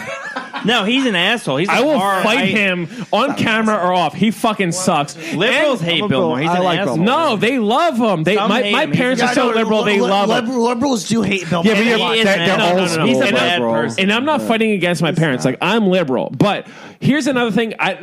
Here's when I knew that he was off the fucking rails. Okay, What's that? so Bill Burr comes onto the fucking thing, Right. And Bill Burr, he asked Bill Burr, I think it's about like, so what do you think about audiences now? And Bill Burr's always like, yeah, they're fucking whatever. They suck, whatever. And then Bill Maher grabs him by the shoulder, or like. Bill Maher says something, and then Bill Burr's like, "No, that's not actually how it is." Because Bill Maher lives in a fucking ivory world. castle, and he's In been Hollywood, yeah. he's been at the fucking Playboy Mansion since he was like fucking 20 whatever. And then Bill Burr's like, "Actually, that's not how it is these days." And Bill then Maher's really- Bill Maher says this to him. He goes, "Actually, sweetheart," and he grabs him by the shoulders like whatever. It's like at that point you're a fucking cunt. You're not listening to. But he's one of the also not greatest- funny, Bill Maher. He has good writers. He has very good writers, but he's Bill not funny. Maher stinks. when people- I'll His stand-up- fight him. his I sta- will fight Bill his Maher stand-up- at any point in time. His stand-up is not good. No, he wears bedazzled jeans. He wears fucking diesel jeans as what a people fucking 65-year-old guy. No, He's no. a fucking douchebag. He is what people hate about liberal men. Like he does embody. He's not that. even liberal. He's the fucking He's an richest opportunist. person, and he's insulated beyond belief. He's just an asshole. The thing with Bill He has Maher, good writers. He hires good You know what's writers. really funny? I feel like Pontillo and Conrad, they talk about Bill Maher, but they also talk about each other. No. No, By the way, this has been going on 3 hours. Can I make a just quick transition to like tangent but droided? I was saying, well, Here we no, go. no, this is true. I'm saying like out of all the right wing pundits on the media, like Fox or Fox Business or C-SPAN, I feel like none of them could ever top the level of entertainment of like and just fan base Alex Jones has or had. you know what? I don't know. I don't know who those people are. Mateo, you look like a stickball bat. No, it's true. Like, Mateo looks like he needs an IV. Can we get one of those rolled in on a fucking metal Christmas stand? Eve, on New Year's Eve, whatever. God, you're so fucking weird. So anyway, I'm calling out everybody that will fight at face-to-face combat with fists Well, only. Bill Maher and Trump, he hates Trump. That's his thing. Of course he him. does. Yeah, because Obviously. yeah. It's also Yo, he fucking- makes money off of Trump. They all do. CNN They are the does. same Yeah, exact. they're whores. Trump is their fucking pimp. Not Whipping even their boy. pimp. They love him. They're going to be He's- so sad when he He's the is perfect. gone. He's the Like, perfect villain for today. But Bill Maher and Trump, they're the same guy. Like they're from the same. First of all, they're from the same neighborhood. And you know what's funny? Bill Yeah, Maher's from their Jersey. comb overs are just different. Bill Maher's is straight back, and Trump's is to the fucking left. It's the same person. They're both. If anyone says anything about them, Well, Bill Maher- you're just categorize like you just like they're all impulsive people. they're impulsive. Like Alec Baldwin, Bill Maher, Donald Trump. They're all just impulsive people. This one guy happens to be president. When Ben Affleck went on Ben Affleck show, yeah, and Ben Affleck made a huge stink and acted like a real pussy. But hold on. The one where is so here's an interesting one. So he goes on. So Sam Harris is there, right? So hold on. So Sam Harris and Bill Maher are there, right? And then they go, and I think this is what they say from what I remember. They go, no, this is disgusting. It's racist. Hold on. They go, Islam is one of the greatest bad ideas of all time. And the only person to stand up to them is Ben Affleck. Yes. Sam Harris, by the way, wrote one of a book that changed my life, but I don't like him as a person. Yeah. It's fine. But Bill Maher and him are like, yeah, Islam is bad. And Ben Affleck is like, wait. You can't just say shit like that. Like, back it up. And Bill Maher fucking kept his job. And he lost his first job on ABC. In 1999! No, it was after that. Oh, 2001. Bill Maher, I don't know. He's in it. He's like sucking cocks of the fucking elite reptiles. Can I just say something about Sam Harris in that fucking argument? Like, why the fuck did they equate Islam to jihad? Yeah, I get why. If you're going to say Islam's bad, just say jihad. Jihad's bad. Okay. No, they I don't know what they did, but they got away with it. Just like, you know what's funny? Samantha Bee. Who's terrible. She's very, very, very, very, very funny on The Daily Show when she was there with Jon Stewart. Yes, she goes to do another job, right? But her TBS show is She horrible. calls another woman a cunt on fucking live television, and she keeps her job. It's like, this shit is out of control. Question. Look, I'm offended. You need to respect Greg, you need to respect my feelings, okay? Wait. Let me back it up. Okay, back it up. Are you seriously offended by her calling someone a cunt? No. But no, I'm saying he's saying the false. Yeah, false. I'm saying no, but it's kind of offensive, like to call no. She did something offensive. But even Roseanne Barr she tweeted that someone looked like an ape. She didn't say racial. Bill Maher, but I'm saying a person who did look like an ape. But hold on, Samantha Bee, right? Everything. So she fits Bill Maher dropped N-bomb. I know. Yeah. And it wasn't funny. And Roseanne got... I'm about to drop the N-bomb right now, and they're going to be for me. But Roseanne didn't get... The only reason Roseanne got penalized for that because she's a woman. Penalized, she lost her fucking show. I know, that's what I'm saying. And whatever, her show... Because she's a woman. She lost it. Hold on, Bill Maher Samantha Bee called... the president's daughter a cunt for fucking no reason. She got applause. Yeah. And all this, and she kept her job. That's insane. Like, she shouldn't be fired, but it's like, keep it uniform. Like, keep it consistent. Got in trouble for saying the end. Oh yeah, he did. He got in some trouble. He's still in the fucking air. Yeah, no. Because what's happening is like, but the fucking, and this is the problem with like, I don't even want to say the media, but it's like, how did politics? If you say what we believe in, but you're offensive. You still keep your job. Like, nobody should lose their job over stuff they say, though, and no one should lose their job over social media. Like if you're tweeting. Hold on.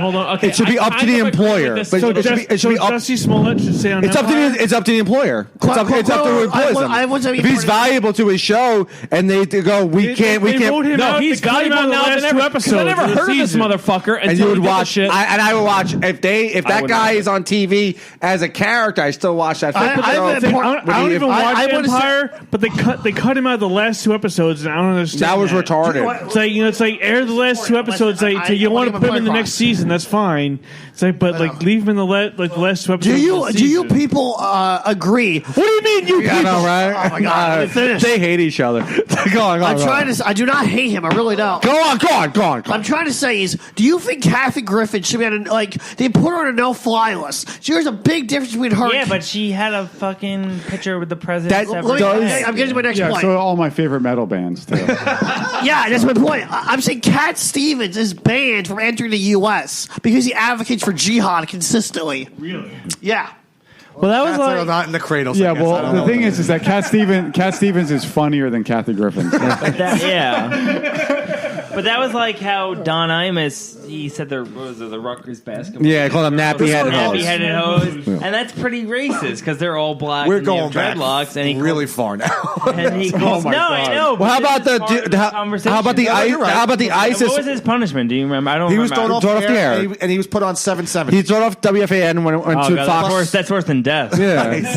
How about the ISIS wife who Trump just banned from the country? Good. No, he should. That's No, because if she came back to the country, if you actually allow her to come back here, it's actually more beneficial toward the United States because you imprison her, right? And you make sure that she's not only no longer a threat, but you also try to make her an ally.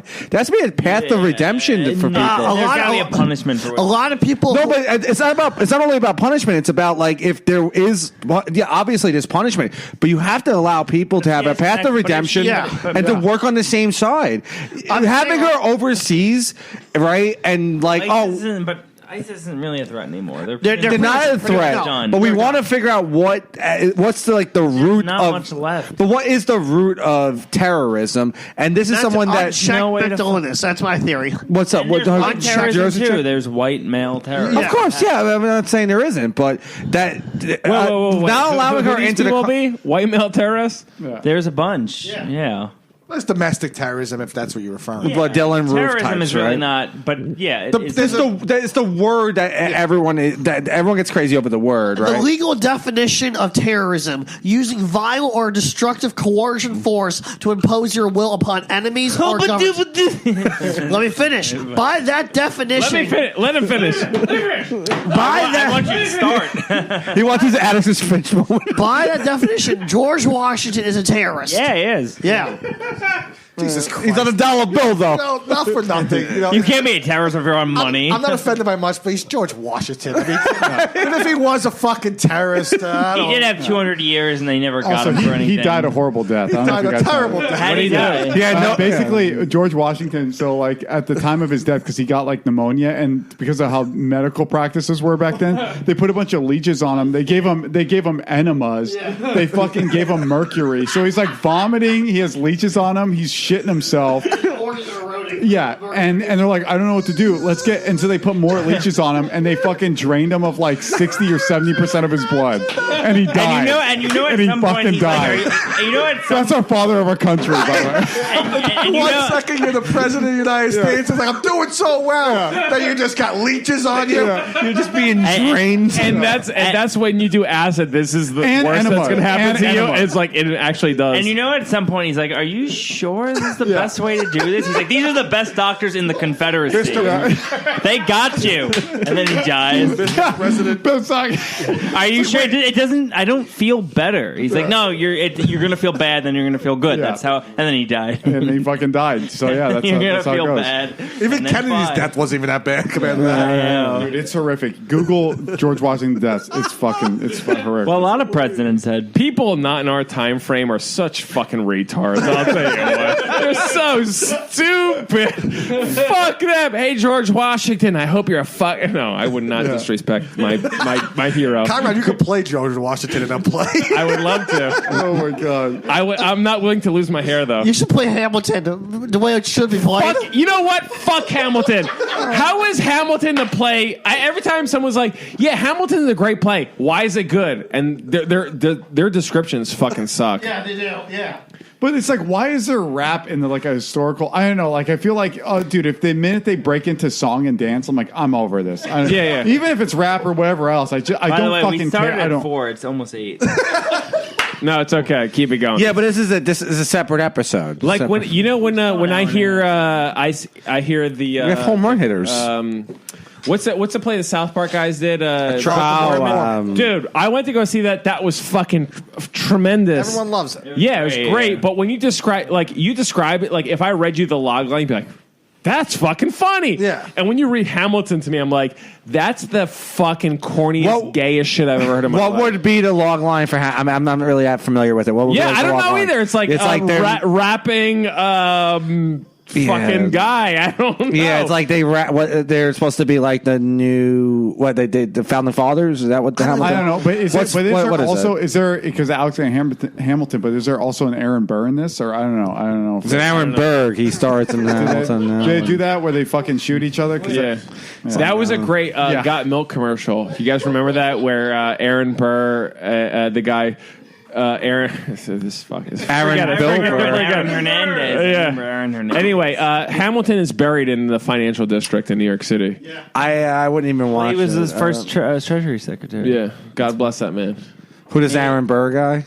No, Alexander Hamilton. No, Aaron Burr. They faced off in a duel. I think we know who won that one. Yeah. Zombie knows what's up. There's a great Got Milk commercial. Hold on, Mateo. Don't get squeamish. There's a great Got Milk commercial where they're like, there's a radio guy who's like, okay, and there's it sucks. I'm not going to continue. I got it. Forget it. I'm not doing it. Yeah. Every time Mateo, by the way, puts his hand in my face, it feels like a dog that jumps on top of you. Yeah. And you just want to like kick the. You're like at least he personality of a dog. At least he doesn't hump though. Oh no, that's next. Yeah, you know what? There are people I will hump the shit out of. Oh Jesus, we know. Whoa, relax now, man. I will tell you this. There are. I'm getting. This sounds like a Mateo. Calm down, Zombie. Why are you bending over? I'm. This. I want to do one. I want to do one bit right after this. I want to. We're at an hour and 20. No, we're going. We're going. Yeah, keep going. What do you have to say? Remember, the other one was fucking Bill Burr bit, but I'm getting tired of dogs. No, but seriously, I am getting tired of dogs because every time I'm eating, they fucking keep asking for food. Like I'm becoming more of a cat guy because when you eat food, they don't come around you. They're standing over there.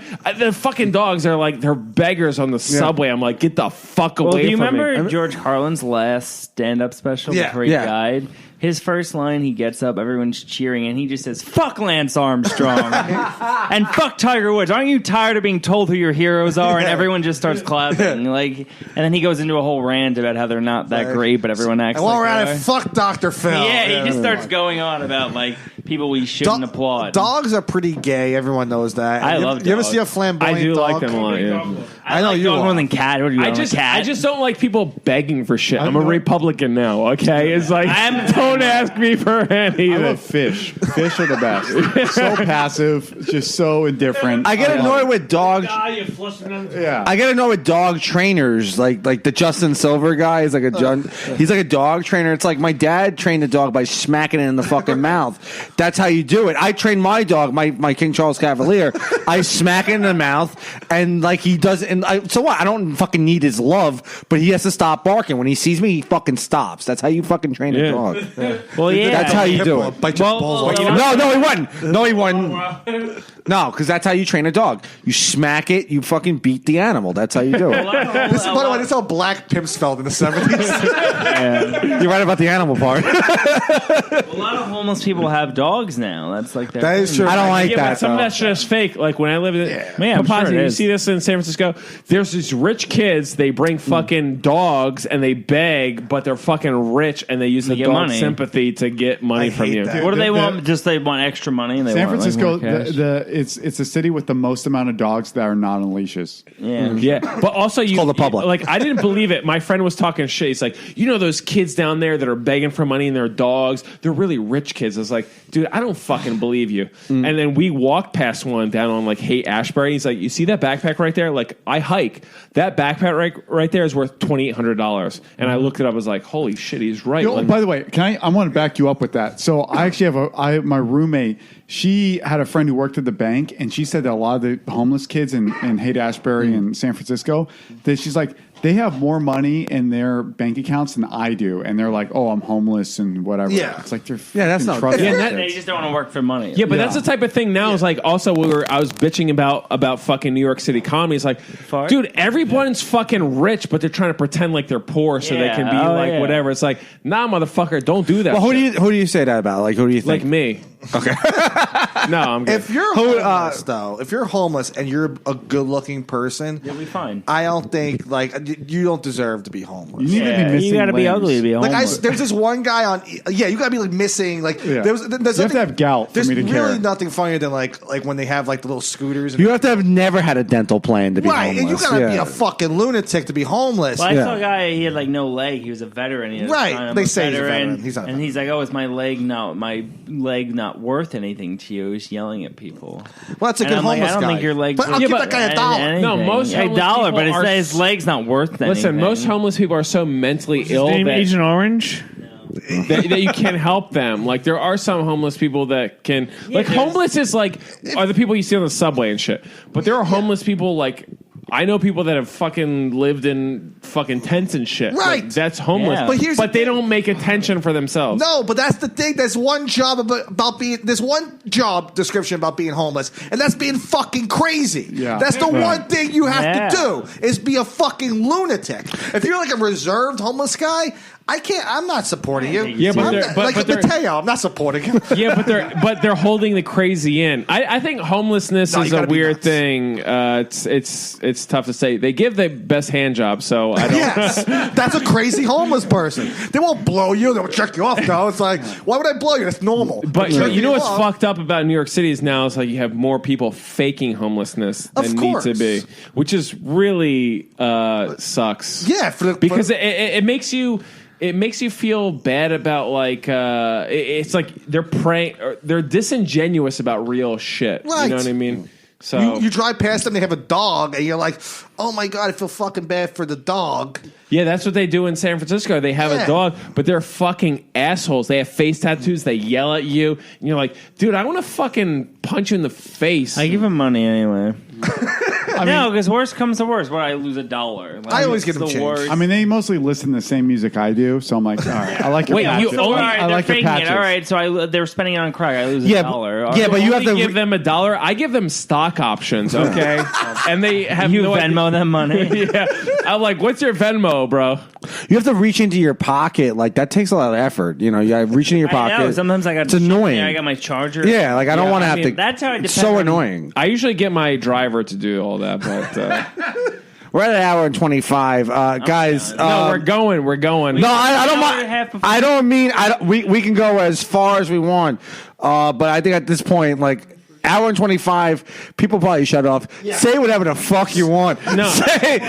Say no plugs, no plugs. why don't you cut these into like thirds? No, we're fine. You can say whatever you want. Who do you guys want to rip up? Daniel J. Parafan? Go Yeah, he's in rehab in Florida. Is he? All right, that's not ripping Oh, him did up. he go to Florida? Classic spick. Am I right? Jesus. Oh, Again, Spick, no one cares. That Ryan, who are you mad at? that guy's very annoying to me. But He's any very comedian that unwanted. has fucking gone through trouble, let him. by the way, can I say? Oh man, we're gonna do this right now. Go ahead, let's go. Dude, so I heard that Frank Terranova got unbooked because I Oh, by saw Jamie. that. Jamie. yeah. Which And was I'm a like, dick move. dude. By the way, if you book somebody, you fucking keep. I don't care if someone Yeah. else booked them. You fucking keep them on your show. But that guy I also don't like in general. I like Jamie. I'm friends with him. Yeah, well- and he's wrong. I mean, he shouldn't have done that. No, yeah, no, Yeah, he's I'm kind of a I'm prick. fine about that. Yeah, but it's yeah. like it's about like, dude, if you book someone, then don't unbook them because you're like, oh, by the way, this person who ran the show is no longer there, so we're gonna unbook you because he booked you.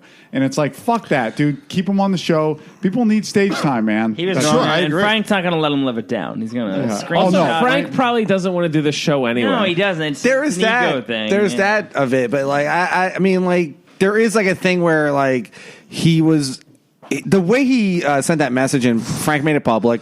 Makes Jamie look bad. the shit that he wrote in there. Yeah. Explanation. for it. I like that there are people like I'm afraid to go public with shit, but I like that Frank is making shit public. very Even though rarely. he- Yeah, yeah. this I would be felt like so it's good. like it's almost like we feel that we work for a corporation. And there's like a fucking policy like don't do this, don't do that. Frank's like fuck it, I'm gonna do it. Good. Not the shit on Frank, but what did he have to lose? What were more people going to not want to book? Like, what do you have to lose? Unfortunately, yeah, that's like the point where he doesn't have Like, he anything doesn't to care. lose. He's nothing to lose. And he gave him sympathy points. And Does what it if make it- Jamie look Good. bad? Does it make Jamie? Yeah, of course it does. It makes him look like an Do you know? asshole. It may, yeah, But it doesn't matter because people who book shows, they're so fucking they're retarded. They're mentally ill. They're basically homeless. They don't know what the fuck's going on because a comedy is getting polluted with so many fucking loser comics. Right. Okay. I like Jamie funny. only because he's we like him personally, but he's wrong. Jamie we know also he's does wrong. Conrad Roth on stage. Yeah, he does. Yeah, Does he? Yeah. Somewhat. Yeah. So anyway, I like him. He's from Philly. He's a good guy. I like him, and he's Jewish, so that's a plus point. I don't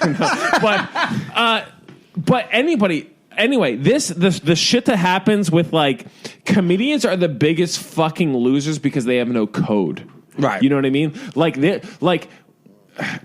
You like comedians that you like because and you like to hang around with them because I feel like this guy has he believes certain things that I do, but he won't fuck me over, whatever. But there's too many fucking retards out there. It's like the AIDS virus, right? So there's so many of them, and there's less healthy viruses. I'm getting fucking insane at this point. But these comedians, they have no backbone. So, and it's destroying everything. You think Jamie has a personal problem No, with I Frank? think he got into it with Randall Otis. And then it was that kind of thing. But Frank says that Frank's he didn't unbook everyone else. Oh, really? That's what happened? That's what Frank says, and I believe that. I definitely believe that he didn't book it. He just don't like Frank. He just said, I think he might have. Here's the problem, though. Fuck that, dude. That show fucking is whatever. Yeah, and I heard the show's not very good. Dude, I did it. It was 3 people in the audience. Fucking suck it up. Put him on there. If he does jokes about women and gay people, it's dude, whatever. It's 3 people got and Frank's hilarious too. Yeah. Dude, it's why do you care so much? It's and he's actually engaging. He'll keep you interested. These fucking autistic comics, no engagement. You know, but I'm talking into a fucking screen. It's Frank is actually engaging. But anyway, it's comedy. Fucking, it's too much to unravel. But okay, so you have people at the bottom who create bar shows where you can get stage time. And you can, if you get that stage time, you get better because you get more stage time. Right. But they're keeping a fucking lock on it with retardation. It doesn't make sense who they're booking. Unapologetic, no social skills in comedy. I agree. Because if fucking and like I said, I like Jamie, but you're producing a show. There has to be you have to have some sort of professionalism. If you're canceling on a guy, you just send him a very generic. No, professional. There's an objective. I don't listen. I think I'm just a regular guy, and I feel like Will Ferrell in fucking what's that? Stranger Than Fiction. Failure to Launch. Anchorman. What's the one with the modeling? Zoolander. I feel like I'm taking crazy pills. That's what comedy is. It's there's no value system. Okay, right. So what it should be is this guy's funny. Put him on the show. Yeah. I'm gonna get laughs. But they book people with objectives of I don't even know what they are because I'm not fucking retarded like they are. I'm actually an educated person who's traveled the world. So it doesn't make sense how they book people and whatever, but that prevents you from getting to the next level because you can't get that stage time or whatever, but it doesn't matter. But comedy is so fucked now because the value system that they put on other people have nothing to do with comedy. It's are you a lesbian from fucking Russia or Ukraine? It's oh, go. It's nah, it doesn't make sense. It's just about being funny. There's a part of like you said, it was in front of 3 people. So, but there's a part of the I guess Jamie may feel that he's just supporting Terranova's misogynistic humor, and that makes him look bad, and that makes him look bad in front of his friends. I don't know. Dude, Frank, if you meet him, is one of the most sensitive people. He's the most sensitive guy ever. It's too much. It's okay, Frank, you're gushing. I listen to his podcast every week. I get annoyed how sensitive he is. Yeah. But when you see him on stage, it's that's comedy. It's when you meet a guy who's say you meet the smartest guy of all time, right, which is Ali G, right? If you meet Sacha Baron Cohen, he's the smartest guy. He's just so smart. He went to fucking Oxford. He couldn't play Freddie Mercury in that movie, right? Because he would have played Freddie Mercury, not the Rami Malek. But anyway, he's so smart, and then he plays a fool. Yeah. It's that's comedy. It's Letterman. Letterman would play the idiot, and who's smarter than Letterman? He played a fucking moron. Right, Norm Macdonald plays an idiot. Fucking go ahead, Ryan. Yeah, what is that? Oh, I was going to say shit. Oh, hold on. I actually got a problem with Letterman.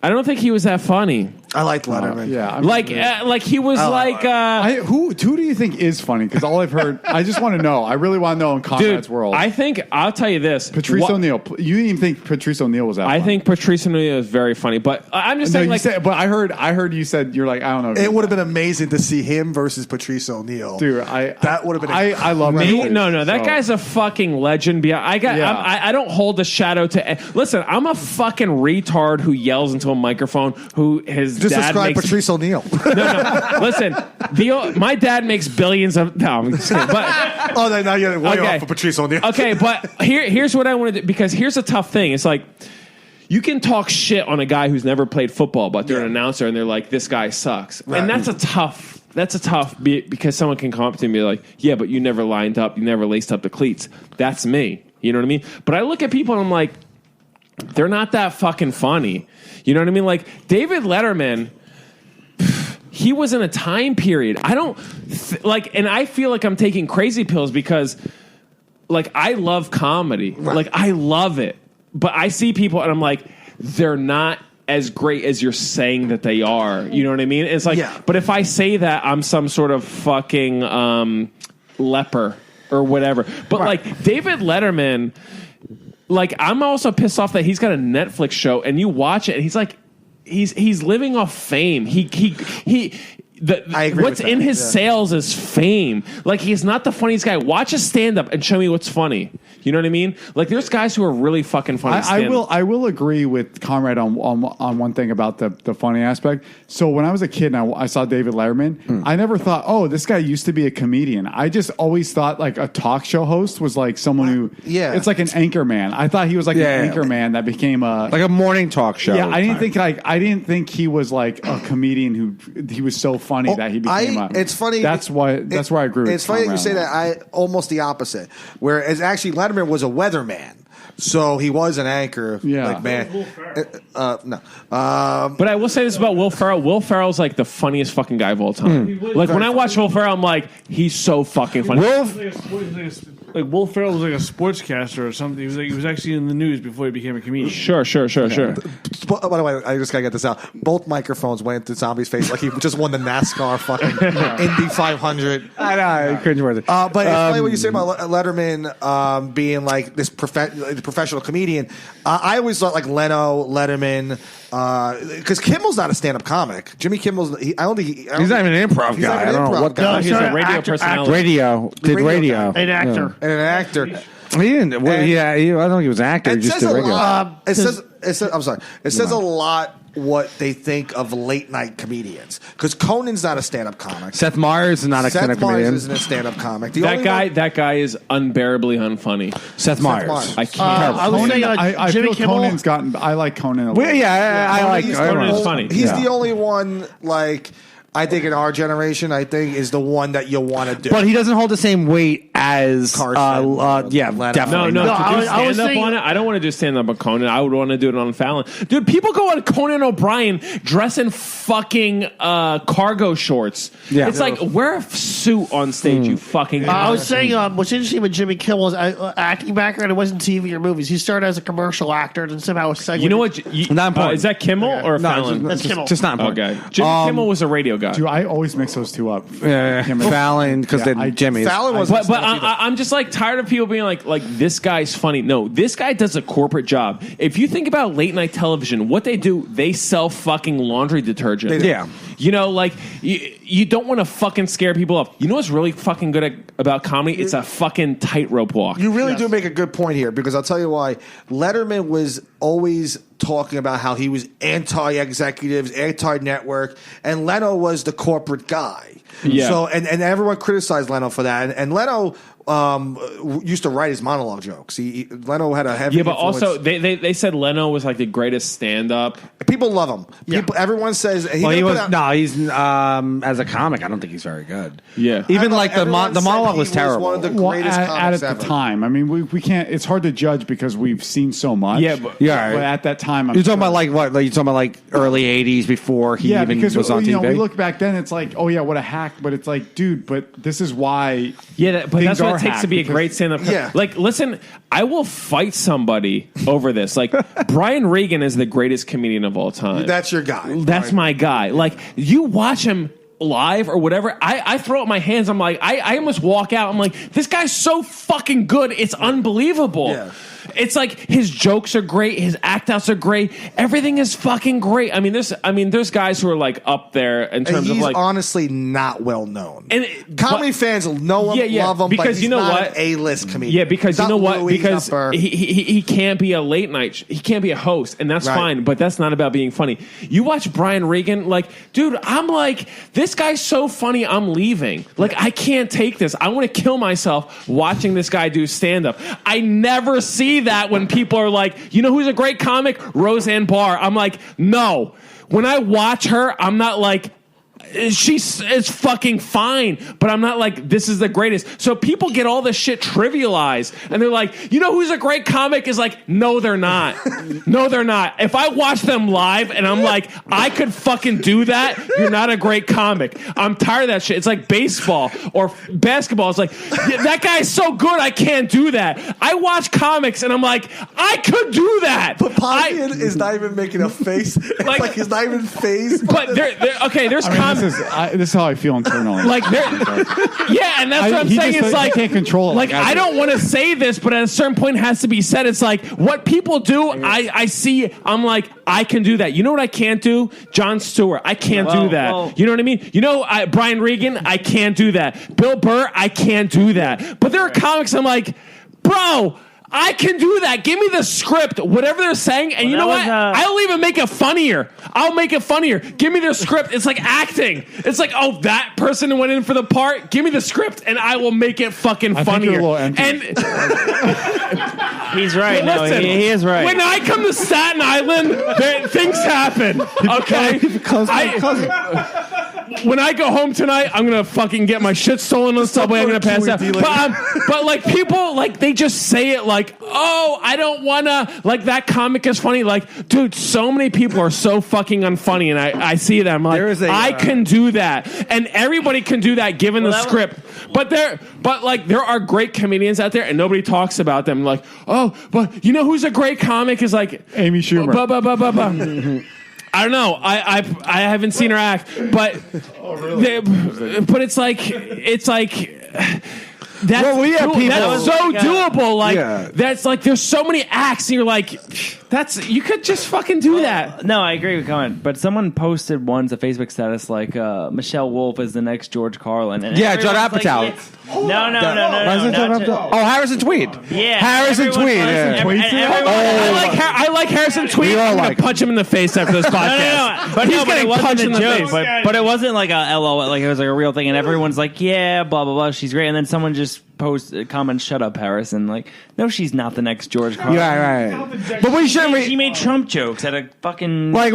We shouldn't react like like. No, but that's the he's right. It's pandering, just pandering. But he's just trying to be more like high level. You know what's really tough about comedy? High level of difficulty. Who does it? Yeah, it's like very, very, very. Most people go up there and they're just a fucking Pez dispenser of internet jokes. It's like, here's a joke and I've got no personality. It's like, if you can do fucking performance and jokes, you're a fucking genius. Okay, but listen, Brian Regan is one of the greatest comedians of all time, okay? And nobody, and I'm not fighting people because I think I'm a Brian Regan fucking groupie. It's like, no. What he does is a fucking cornerstone. Funny, and he does act outs and his jokes are great. And you'll see a comic and they're like, their act outs are fucking retarded. It's like, get the fuck out of here. Or they're like, no, their jokes are great. Yeah, but I'm like, that guy is a fucking toll booth operator. Like if you watch him, it's like his personality sucks. Okay? But Brian Regan does all of it and he's fucking amazing. Watch Brian Regan 1990 HBO and it's like that fucking, I'm gonna call him a faggot, but that faggot has a mullet in 1990 and his jokes are fucking amazing. He's like crushing. And then you watch him later and like, yeah, he doesn't have, like, Bill Burr has tighter hours or whatever, but Brian Regan, he's like, watch him live. live, and I took my friends that don't know shit about comedy. I'm like, I'm gonna take you to watch Brian. Dude, these guys shit them like and they're fucking Philly fucking cunt fags. Right. Okay, they're like, yeah, bro, I don't laugh at shit. And they watch Brian Regan like, this guy is the greatest of all time, but he doesn't have the ability to sit behind the desk and sell fucking detergent. So I'm tired of people saying people are fun. Like Steve Colbert is a genius. That guy's a fucking comedic genius. His show is not comedic. No, it's not. What happened, man? What happened? Yeah, because he wanted money or something. I don't know what he wanted, but he was fucking great. Like when he Tyson Juden.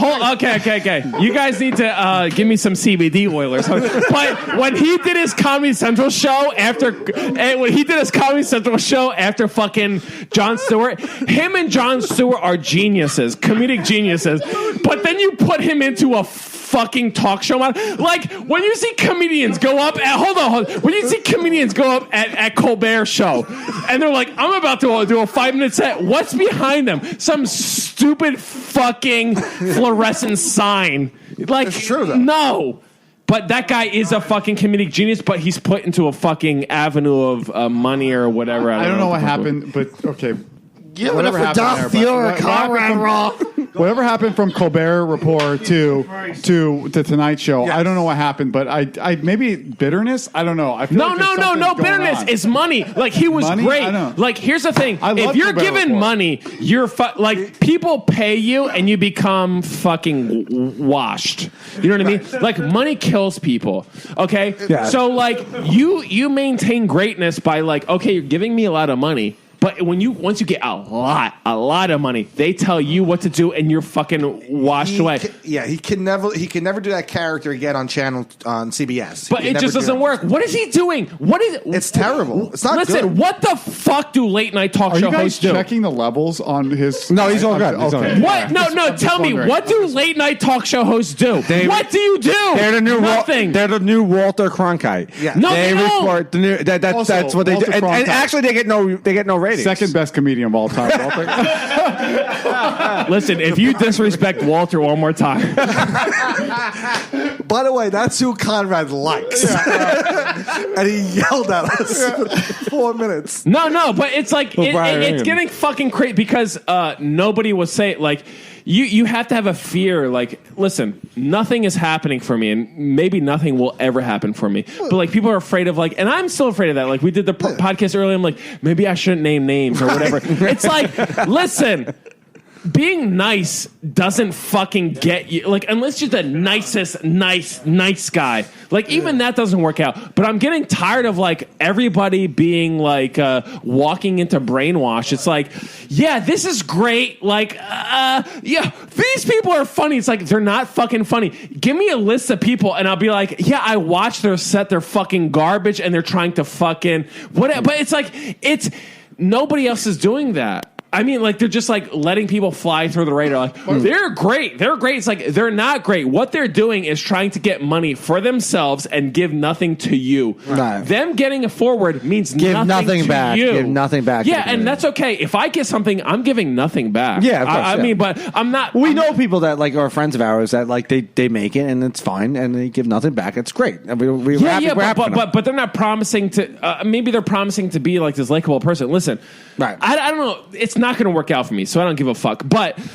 we don't know. People are not do fine. Come on. People are not that funny. Where people are like ogling, like, you know who's really good? It's like, no, they are not. Who's good. really who do people ogle over? Like, who's really I don't even fucking know. I just listed the top dog, Stephen Colbert. He fucking sold out to fucking a network television show.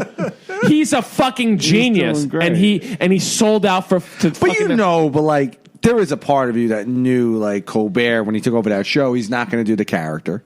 It doesn't matter. Watch Colbert when he's on fucking Tough Crowd. Genius. So, but him on Tough Crowd on he's fucking great. You like him? All right. He's great. So, dude, that guy is funny. So I can't really say, like, that guy's a genius, too. Like, I don't Colbert like. Is still Colbert. Like, he's like it's like so about the character, but what Conrad's referring to is like he was on Tough Crowd as himself, right? No, he's just smart. But now once you go on, like, okay, if Letterman was funny, or Leno was funny. Yeah, but guess what they fucking did? They went to be a talk show host. Right, and then just so it all goes out the window. What I'm saying is like, to me, it's like, from what I've seen of Colbert on the Late Show. On the Late Show, is it's still like it's the Colbert Show, but now it's just called the Tonight Show. No, it's not like that. I feel it's watered down for sure. The show he did on Comedy Central. It's watered down. The show he did on Comedy Central was fucking genius. Oh my god! The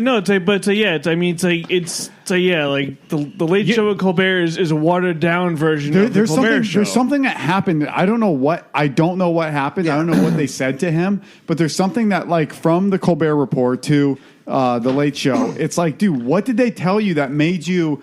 It's like he's more stiff or something. I don't know. He's like, fucking, it's not as fun. Once you're given money, your funny goes down. It's like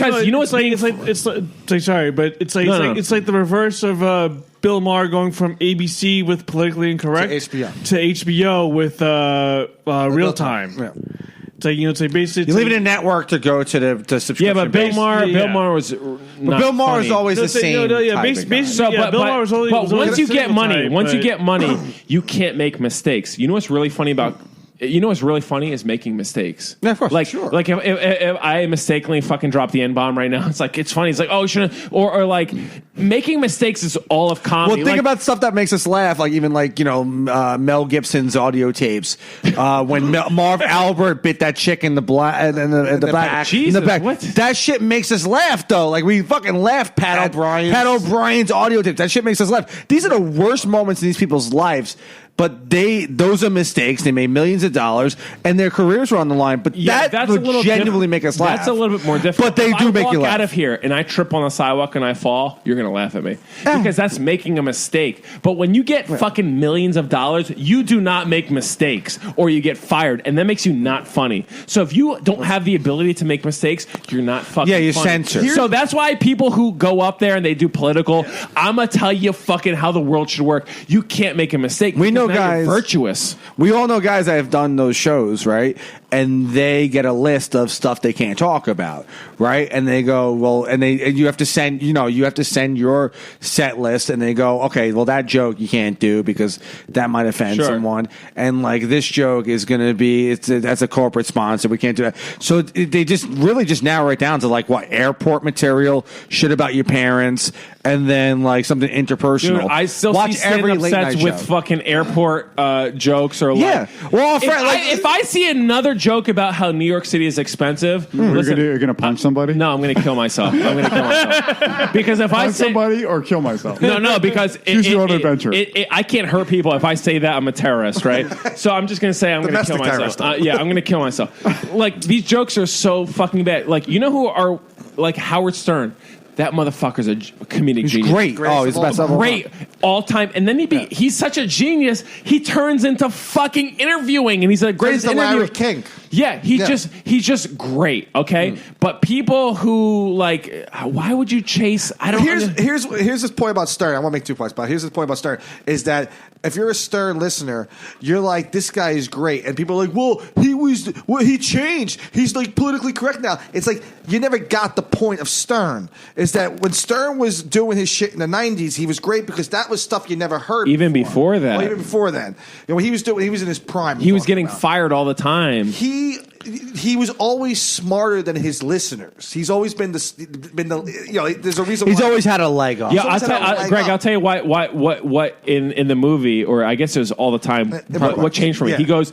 They're doing like data on like who's listening to Stern. Right. Like the people who love Howard Stern, they listen half hour a day. The people who hate him listen for 2 hours a day. Yeah. It's like that's fucking comedy. It's genius. Yeah, I mean, but like, Patrice O'Neal's like half the room should be entertained, half the room should be horrified. Right. Yeah, that's kind of interesting. That's a real thing. And the people who hate, like the people who like now today, they go like, "Oh, Stern's changed." He's like, no, he hasn't. I mean, dude, I don't listen to him, but he has to have changed, right? He's changed a little. Well, he's bit. evolved because because he's 60 But fucking not, 5. He's 60. Yeah, he's 65. Why- Not talking why- about young pussy. And he owns the fucking network. He owns the minute he leaves, satellite. that's He leaves, that fucking whole company is done. Sirius XM is finished. But getting back, right? Can anyone sustain? No one's going to sustain that kind of success. They're going to keep that thing going. No, maybe Joe Rogan if they were to pay him. But No, it won't happen. Why would he? No, Joe. Joe Rogan, got his own thing. He's his own entity, and he works in, and then that's it. Like no one, you're not going to pay for anything like that. But getting back to that real quickly,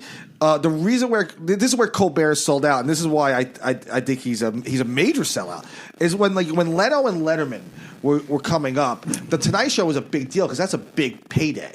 That's like their job. That's a dream job, and that's where. What do you mean by big payday, Bro, for the host? It's like fucking $60 million a year. No, but I'm saying for the host or for like someone that's appearing on the show. No, for the host. Oh, for the host. Okay, that's making their careers. They no longer have to. Letterman could have been. I understand what you mean. Okay. Letterman could have been fucking David Brenner. I just want to clarify. Jesus, David Brenner. And Colbert left a hit television show, was on a premiere network in Comedy Central, right? And everyone loved the show critically, and he left that show to be David Letterman.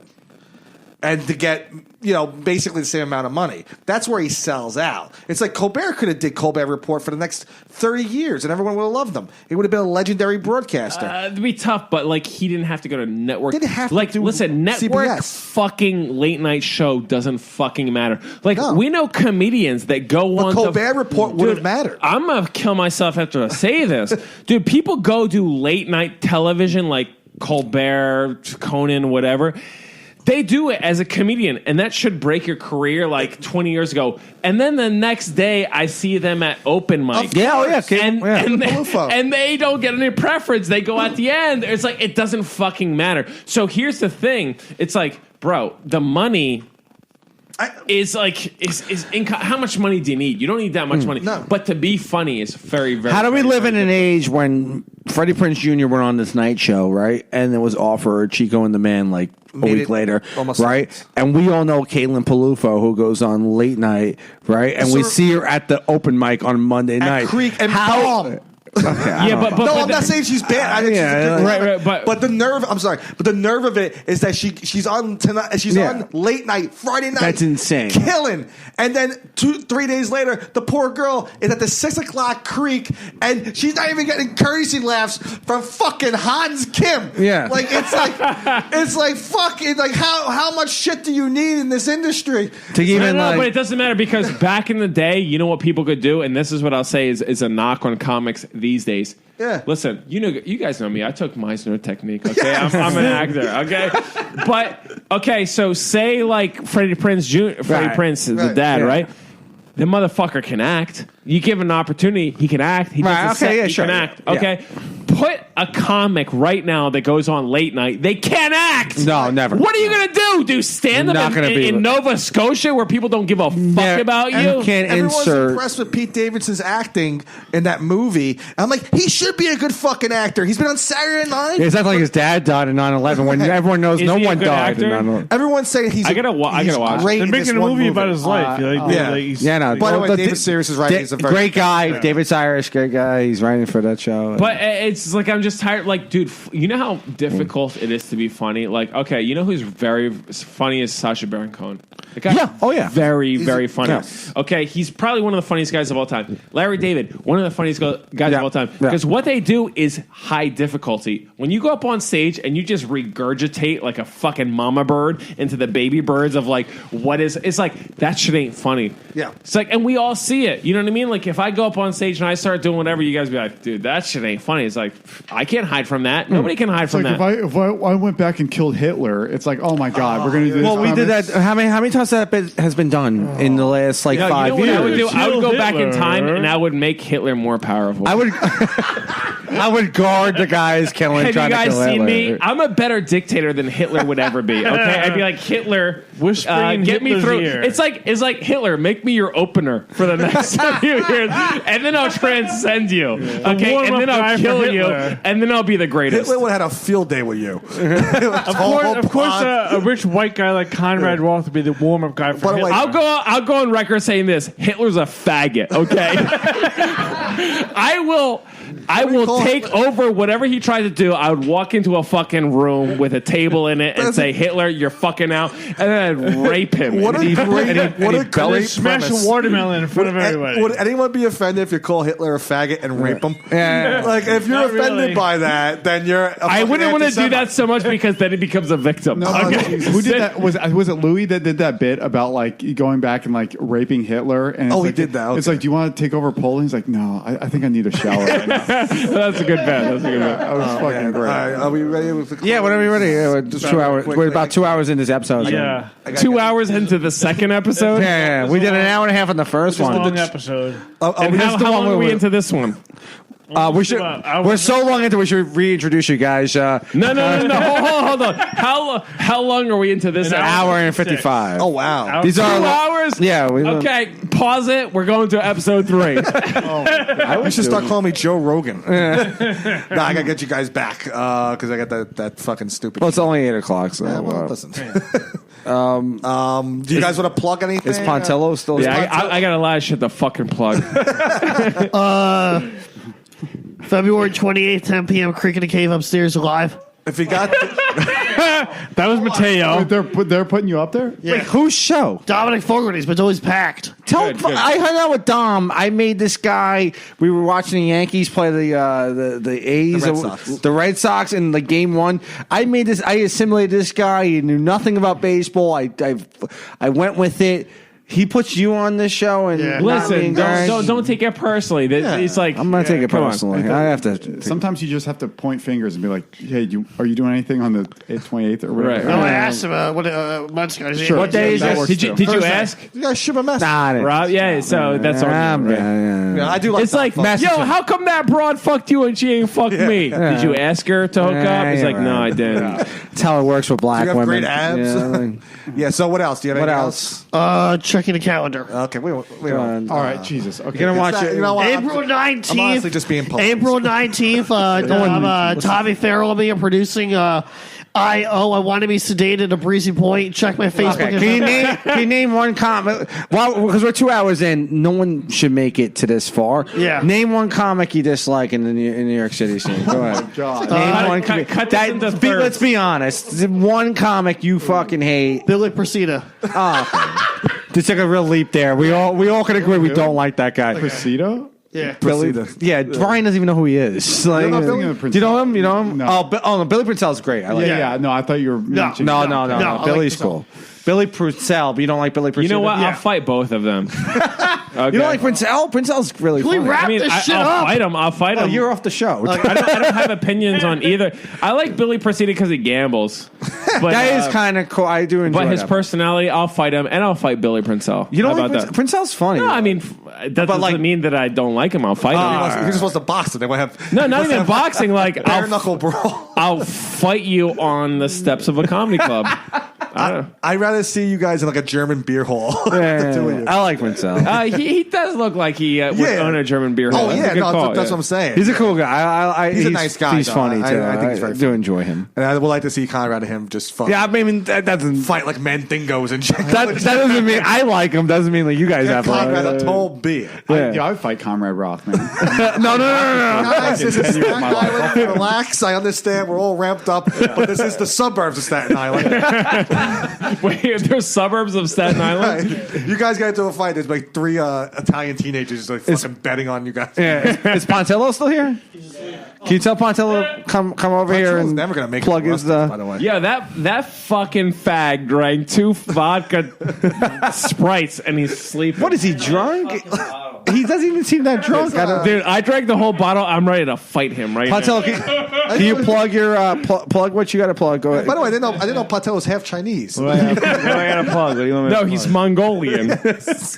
Well, do you want to plug anything real quick? Plug the Let's roast see. battle show. Your IOU comedy It's a New show. York Comedy Club. It's a good show. What's going on with Ken Al? You have a Ken? Good show. Ken. Which Come which by. New York Comedy Club? One night. The East 24. The main one. Pontillo has tired voice. He's got the hiccups now. Don't Can worry, you go name? back to sleep. Wait, hold on, I need to recharge. We're all. Can you name one comic that you just dislike on? Oh, there's one. How do you narrow Name it down? whoever you want. Go ahead. But name names. I think 2 hours Claire in. Parker's terrible. Claire Parker. Is that fair? Is that fair? Wow. Whoa, Yeah, roast battle, man. Does anyone disagree? No. I No don't disagreement. She was just on the Jim and Sam show, right? How is the how? I don't get that. Well, Jim Norton wants to fuck her. That's How what does the- she get big spots? She's a Jim horrible Norton's comedian. Jim Norton's the ultimate worm Conrad, in the what business. do you think about what I just said?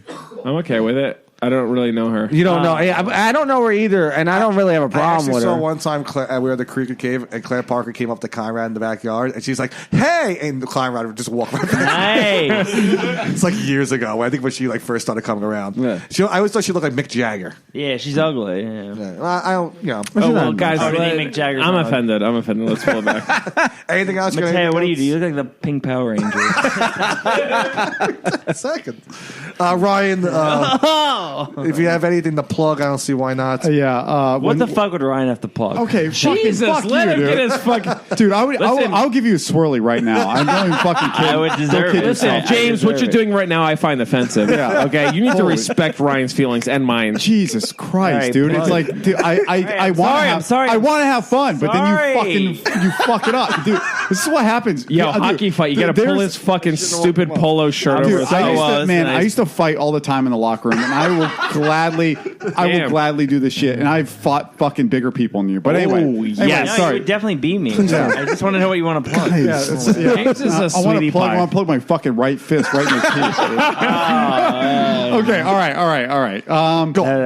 Then James goes like shit on the thing I'm plugging. No, but okay. So I run a show at the last Thursday of every month, Lower East Side at the Late Bar. So this one's February 28th, 8:30. Fucking yeah. Nice. So who's on that one? Anyway? fucking we have I don't know Katie Hannigan, Anthony DeVito is going to be on it. He does Louis. Don't worry, none of he doesn't listen. Either way, yeah, it doesn't matter. But I'm on it. So if you guys like me, then fucking whatever. Wait. Why'd you book those people?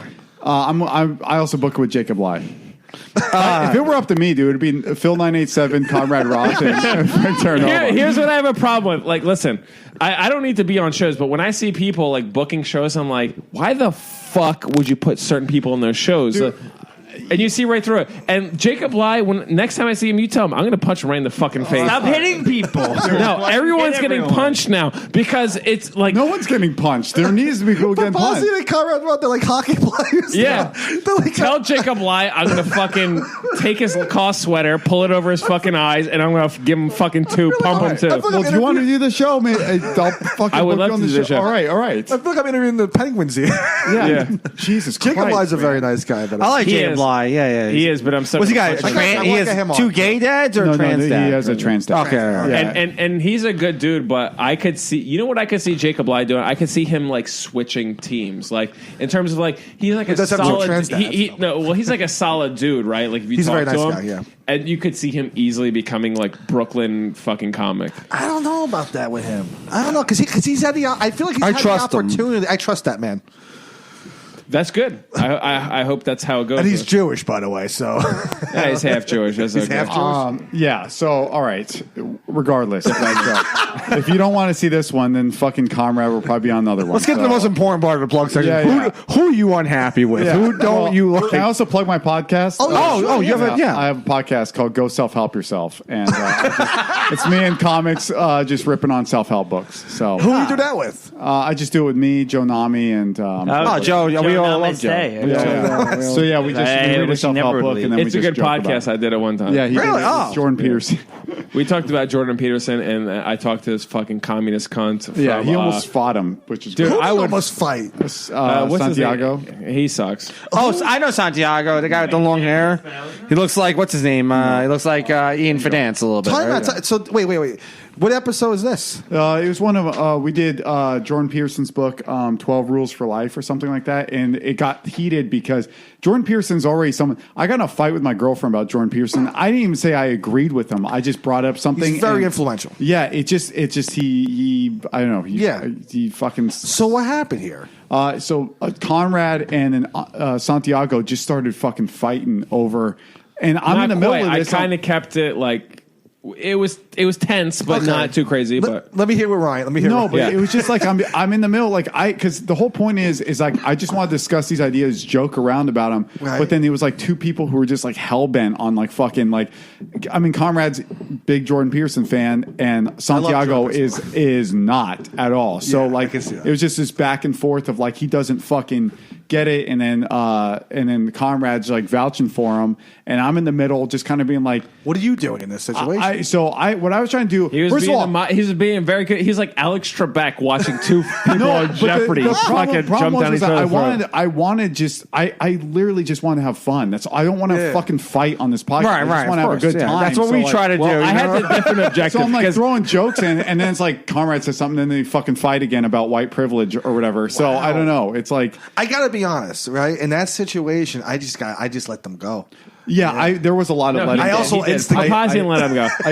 I didn't stop anybody, but there was a little bit of like, okay, I just kind of want to like have a good time. Well, Pappazian's like, because he's just trying to like have fun. You don't want to like. I'm very agnostic in most situations. It is a very good idea of a podcast. No, it's a very good idea of a podcast. Like it's very funny. Go self help yourself. Yeah, it's a tongue twister, but it's a good idea. But like this guy, he was like Angelo. I mean, whatever. Santiago. Also, he was like, I talked to him about the podcast, and then we did it. But he didn't become like a permanent co-host or anything. I just was like talking to him. He's like, yeah, I'll do this. And then I booked Conrad thinking this would be kind of funny. It'll be great. Yeah. And it turned out, it sounds fucking great. So it has like one of the most downloads, that and David Goggins. Because it's like all these people who were like, David Goggins is like kind of like a Jordan Peterson where it's like, be a fucking man and toughen up. But that's not what Peterson does. No, but we don't have to debate that. But either way, I'll debate anybody. I'll fight.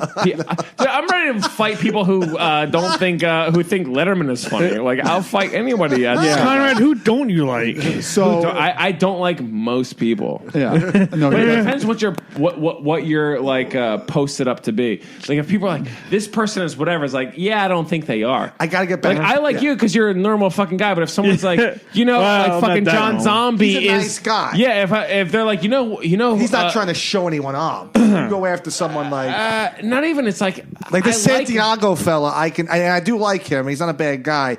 But I could tell you would have an issue with a guy like that. No, but I asked he's the guy. him, He has a man bun, long. Yeah. But you know, that guy is. He's very smart. I think he probably comes from a very wealthy family. Probably. But we got into it. It's like, yo, like, did you ever read the books? And he's like, no. So I'm like, well, you can't have an issue with that. That was a problem that I had too, because it's like, I read it? I wasn't a fan. That book was okay. There were some things I didn't like about it, but like, there were some things I did. So that's the problem, is that no one can take it as like, dude, you can like some things and not like things, but people are taking him like, dude, fuck him, or he's awesome. So it's like, that's how I was. It's almost like he knows of Jordan Peterson. He knows that he's on the and that's what we fought about. He basically was like, I read 3 news articles and this is what I think. And it's like, dude, then that's you know not what? And fair. then you know where I caught that little fucking cunt, and he's a cunt, and I'll fight him if I ever meet him face to face. Like it's like, bro, I'll fight you.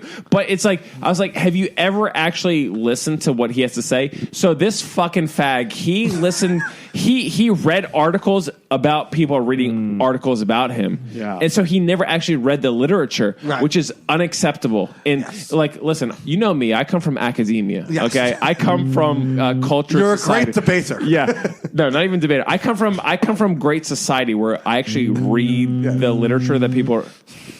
So that, I actually like, if I'm going to debate you about the fucking Yankees, I'm going to look up. Stop doing that. Yeah, I'm going to look up stats before I argue. You know, to be like, this fucking guy as a DH was no good.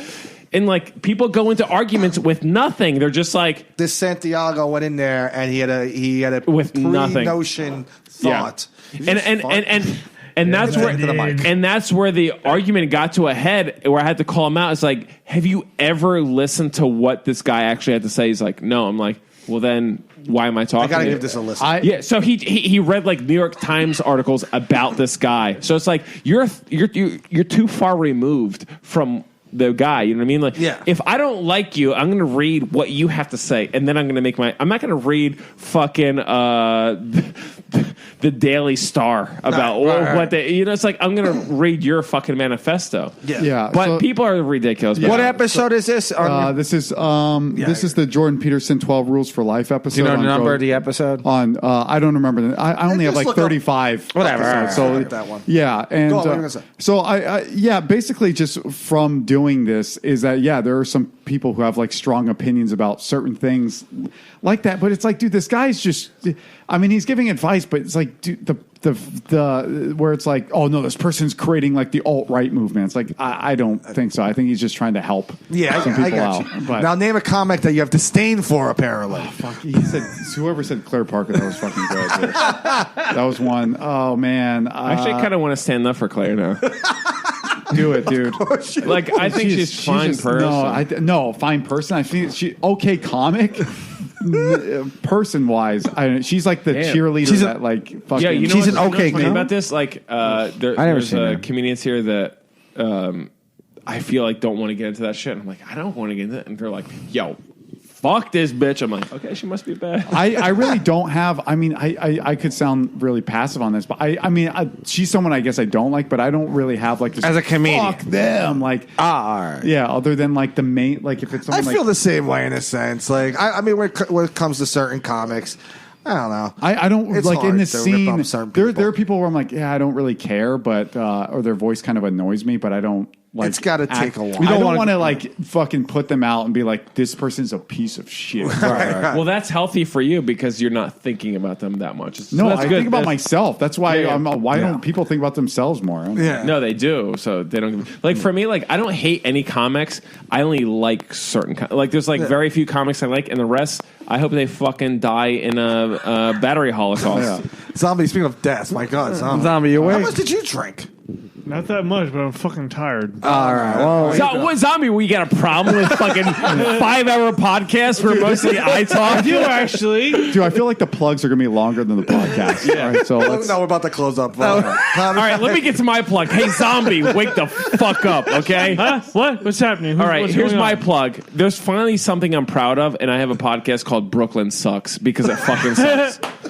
And it's a podcast. Go find it on your stupid fucking phone.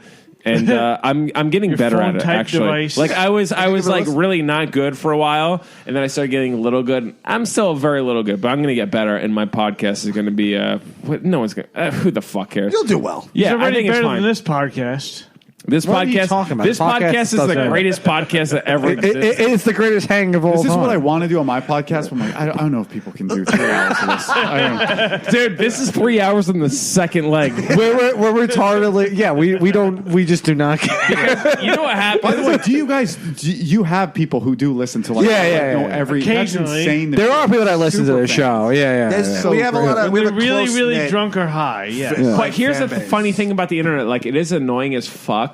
Like, because all the cunts have some voice at some point in time. But there are people that are looking for stuff. And once they find it, they're like, hey, I like that. I'm going to go to my drive to work and, like, I'm going to enjoy that. And that's good because what else are they going to listen to? Some fucking, their local DJ fucking talking about a roller skating. There was a guy that theorized this guy thinks that Mateo was a Greg character. Right off the board. Yeah, this guy I work with was like, "Is that Greg doing voices?" And I'm like, "So we do it." Good. So, I yeah. keep them guessing, convert- but anyway, I like didn't when you say put shit. shit out, there's people now that you can have like they find their like, hey, I like that. But listen to those guys. And before they were like, I guess I got to listen to Britney Spears again. You know, I like to think we get a lot of listeners from Frank's podcast. They come over. That's true. We do get all. You know, you know what? Fuck Frank's podcast. Okay, you guys are the major podcast. Your listeners go to Frank's podcast. some did. Good. But yeah, we have a few. I support all the boys. I support every podcast outside of Come Town. That's the only one. Even They the do Flames. great. Those guys do. They do amazing. What's their thing? I have no idea. I listened to maybe Wait, once do or you twice. not like it? Or seriously? I have no really opinion about it. I've listened to a few bits. Nick Mullen's very funny. I've only listened to one, and I was yeah, like, sure. It's very hipsterish. Very. I dry. just think it's like the fact that they're making money off that. It kind of blows my mind. It's Like, amazing. But I think it's kind of funny. But it's like, fuck, these guys are making a lot of money. I read a Reddit post that once. I read a Reddit post that said, "I feel bad for Nick Mullen because I feel he's a loser, so I give him $15 a month." Good. I was like, oh my god. I'm a fucking loser. I'm on $15 a month. I was like, holy shit. Mateo, can you set up the Patreon page? Yeah. Okay, all right. Yeah. Later tonight. No, we don't. That's only joking. But that's great that, No, you're not, but- at least if people are making money, can't hate I don't on care. it. Yeah, of course not. There's too much free shit. That's the problem. We should. I mean, comedians in general should like kind of support each other, and that's the It's thing. never going to happen. Do you Because guys it's think unionize? Comedians should unionize? Every time they did in try Canada. to, I saw something about Canada they doing won't. it. They won't. There's comedians working as fucking indentured servants to comedy clubs for stage time. Yeah. Like, you fags are ruining everything. How about the guys that it doesn't ruin it, but like, if you're working as a fucking unpaid laborer at a comedy club so you can get stage time, like even even our the guys that exclusively do bringer shows are like scab comedians because they're only doing bringer shows, so they get stage time and they go to the Yeah, I'm clubs. tired of it. And we like you don't do bringer shows, obviously. You don't do bringer shows. Like none of us do that, and we have to like fight on the bar, like our own self-produced shows. And these people, they'll go to do a bringer show and they get taken advantage of, and no one says a word about it. To unionize, it would have to take a major. So forget about like unionizing to get money to get paid to be no, a they'll never professional. happen. You can't do it because there's no clear definition of what a comedian. because there's no job interview for it. Yeah, I mean, like, people are gonna just fucking people do comedy because they're begging to be liked. But but also there's a level. See, at least with like when you're a guitar, like when you play guitar, you can like do a decent job and people can understand. But comedy, it's like anyone can fucking say it. So it becomes. But then again, I mean, Screen Actors Guild, they do the same. Anyone can say they're an actor as well. Right. I just feel like that organization might help. Because you know what's then it's funny like, about fucking because you can get paid as like a background actor. Yes. You can't get If paid you get like as a certain fucking opening amount of comic. acting gigs. All right. That's So fucked up. I've actually thought about this in the context of a comedian. So an actor, it's funny that there's a Screen Actors Guild because if there wasn't one, fucking assholes out there would pay to get into movies. Like, yeah, exactly. So Right, you you've said this. You guys Yeah. know this. It's a My great dad's point. a billionaire. Okay, so I want to be in Top Gun 33, and there's no union, and I'm like, hey, Dad, put me in that movie. And believe me, he's tried. So I'm like, put me into that movie. It's like, I can't. There's a union. You have to go through all these things, and it's like, but acting has a sort of principled. There's a talent that people respect for. Not even, but there's like you have to go through this thing, right, to go into that movie. Like I can't just be like. In fact, actors have a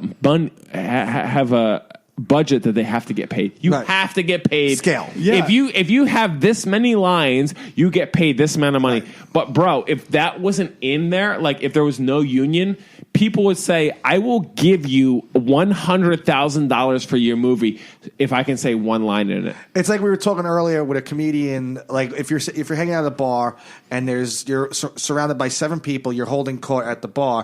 As soon as you go, "Hey, go in the corner with a microphone," those 7 people are just like, "Fuck you, we're never listening to you ever." Right. And that's why, for some reason, comedy's just not respected enough. But I don't get. See, what I don't get is though, like, I did background acting, and it's like I get paid $125, but I didn't do shit. Right. And yeah, I've worked my ass off to work on these bits and all this shit. But yeah, I don't get paid for that. So it's like, why can't that thing be organized? Because the movie industry is a billion. No, but I'm saying, but because too many comedians, too many comedians, quote unquote, comedians are pathetic. Like. Yeah. There are comedians that pay money to get on stage. Like it's opposite. But you can take the scale and make it smaller. Like make it at least like $20. Like if you book. And you know what they do, because in clubs that's what they pay spot money. Like not anymore. Not even people are doing it for free now. Of course, there is no spot money. New York Comedy Club. I'm sure people are performing for free. Oh yeah. Sure, I have. Yeah, it's just like Laughing Buddha doesn't pay their host. Like what's his name, Jeff Lawrence. He makes a ton of money off that Laughing Buddha. Yeah, because it's 7 days a week. There's 4 shows. But that's what I'm saying. Like actors have a union and they're lucky because they have that union. But there'd never be a comedian union because people would be scabs on that all day. Of course. And they do that now. It's like, yo, you suck as a comic. It's like, that's fine. I'm just going to go pay for a mic and be okay with it. Yeah. And then I'm going to do a bringer show and then whatever. Shit, you could go up and Laughing Buddha on a Friday night 8:30 in front of a full crowd, not comedians, a full crowd of audience, and go up and be, James has been asleep for like 2 hours, and Mateo's breathing is more distracting than also James's his snore. belly was out before. It was very disturbing. Fucking life support over here. Real quickly, Conrad. What is wrong? Are you okay? Yeah. All right, finally we can get to my plug. Darth Vader. What are you going to plug? Fuck. Dude, I actually am half 2 hours and 20 minutes. Okay, don't interrupt. Tomorrow you can see me punch somebody in the face or kill myself. I actually want to punch more people in the face than I want to kill myself. But I say kill myself so that people don't call the cops. I'm like, this guy's a... But anyway, I have a podcast that I feel like good about, and it's called Brooklyn Sucks because it does suck, and I do it daily, and go listen to it. And if you don't, I don't fucking care because you're all faggots anyway. Any shows or anything like that? I gotta look. I listened to Conrad's podcast. It's about the new. It's like he does the news segment. It's very good. Yeah. It's gonna get better though. So don't listen to it. I listen to it. I mean, like you talk about stuff that isn't like typically in the news, so it's good. Excited. And also, I'm always interested to hear Conrad. I'm talk, excited so. to hear the episode where him and that Santiago guy got. Yeah, that would be great. Listen to that. Dude, but it's a little tense, but yeah. No, that's exactly and what when Pappazian says a little tense, it's like it's not that tense at all. This was a man that played hockey. I think okay. So I listened to it again. The hard thing is that when I was there, it felt tense because also we were doing it like I think it was in summer, so the room was hot. So we're like in this hot room, we're just like, and it was face to face. Yeah, and it was like, fuck, dude, this is.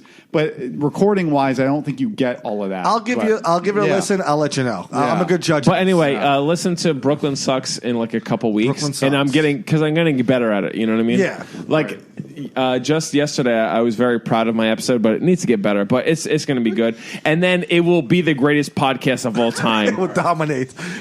I forgot. THA TV, me and Tommy Farrell's show's coming back. We're hiatus next week, and my weekly podcast will just be idiots. You said that, and you're doing like little hand things. You do look like an Italian Eminem. That's you've been getting shit on throughout the entire episode. I have to compliment you. I think his palms are sweaty. His knees weak. His arms are heavy. There's my mom vomited my sweater already. Mom's spaghetti. Mom's spaghetti. Yeah. Wait, James is back. Oh, James is back. Hello, James. I was asleep, but I still said funnier shit. Yo, how many podcasts are you going to cut this up into? This is 2 hours. This will be our longest episode. Right. We'll name it. Yeah, you have to cut it into 4 parts. We have to close up John Thompson Zombie. The great Zombino. Greg, we've been doing this podcast so long. Greg forgot Zombie's name. Really almost did. No, I'm kidding. Last words, Zombie, because you've been Get the fuck out of my house. Zombie getting very chubby there, by the way. You can get any hot beverage for $1 with the 7-Eleven app. Wait, any hot beverage? Any hot beverage you want for just $1. Even a pumpkin spice latte? Even a pumpkin spice latte. But are you judging me because I'm a man who PSLs? Mostly, I'm judging you because you're rooting for the other team. But also because you can get any hot beverage at any size for $1 with your 7-Eleven app, and you only get a pumpkin spice latte. Hey, man, I like what I like. 7-Eleven. Be game day ready. Plus tax where applicable. Valid at participating locations. Hi, I'm Jay Farner, CEO of Quicken Loans, America's largest mortgage lender. I've got great news. Mortgage interest rates have dropped. So if you're thinking about buying a home, right now is the time to lock that low rate, even before you find the home of your dreams. With our exclusive Rate Shield approval, the low rate you lock today is protected for up to 90 days while you shop for your new home. With a Rate Shield approval, if rates go up, your low rate stays locked. But if rates go down, you get that new, even lower rate. Either way, you win. Talk to us today at 800-QUICKEN or go to rocketmortgage.com to take advantage. Here's another great reason to work with us. For a record 9 years in a row, J.D. Power has ranked Quicken Loans highest in the nation in customer satisfaction for primary mortgage origination. Again, to lock in today's low mortgage interest rate and get the security of our exclusive Rate Shield approval, call us today at 800-QUICKEN or go to rocketmortgage.com. For J.D. Power award information, visit jdpower.com. Rate Shield approval only valid on certain 30-year fixed-rate loans. Call for cost information and conditions. Equal housing lender. License in all 50 states. NMLS number 3030.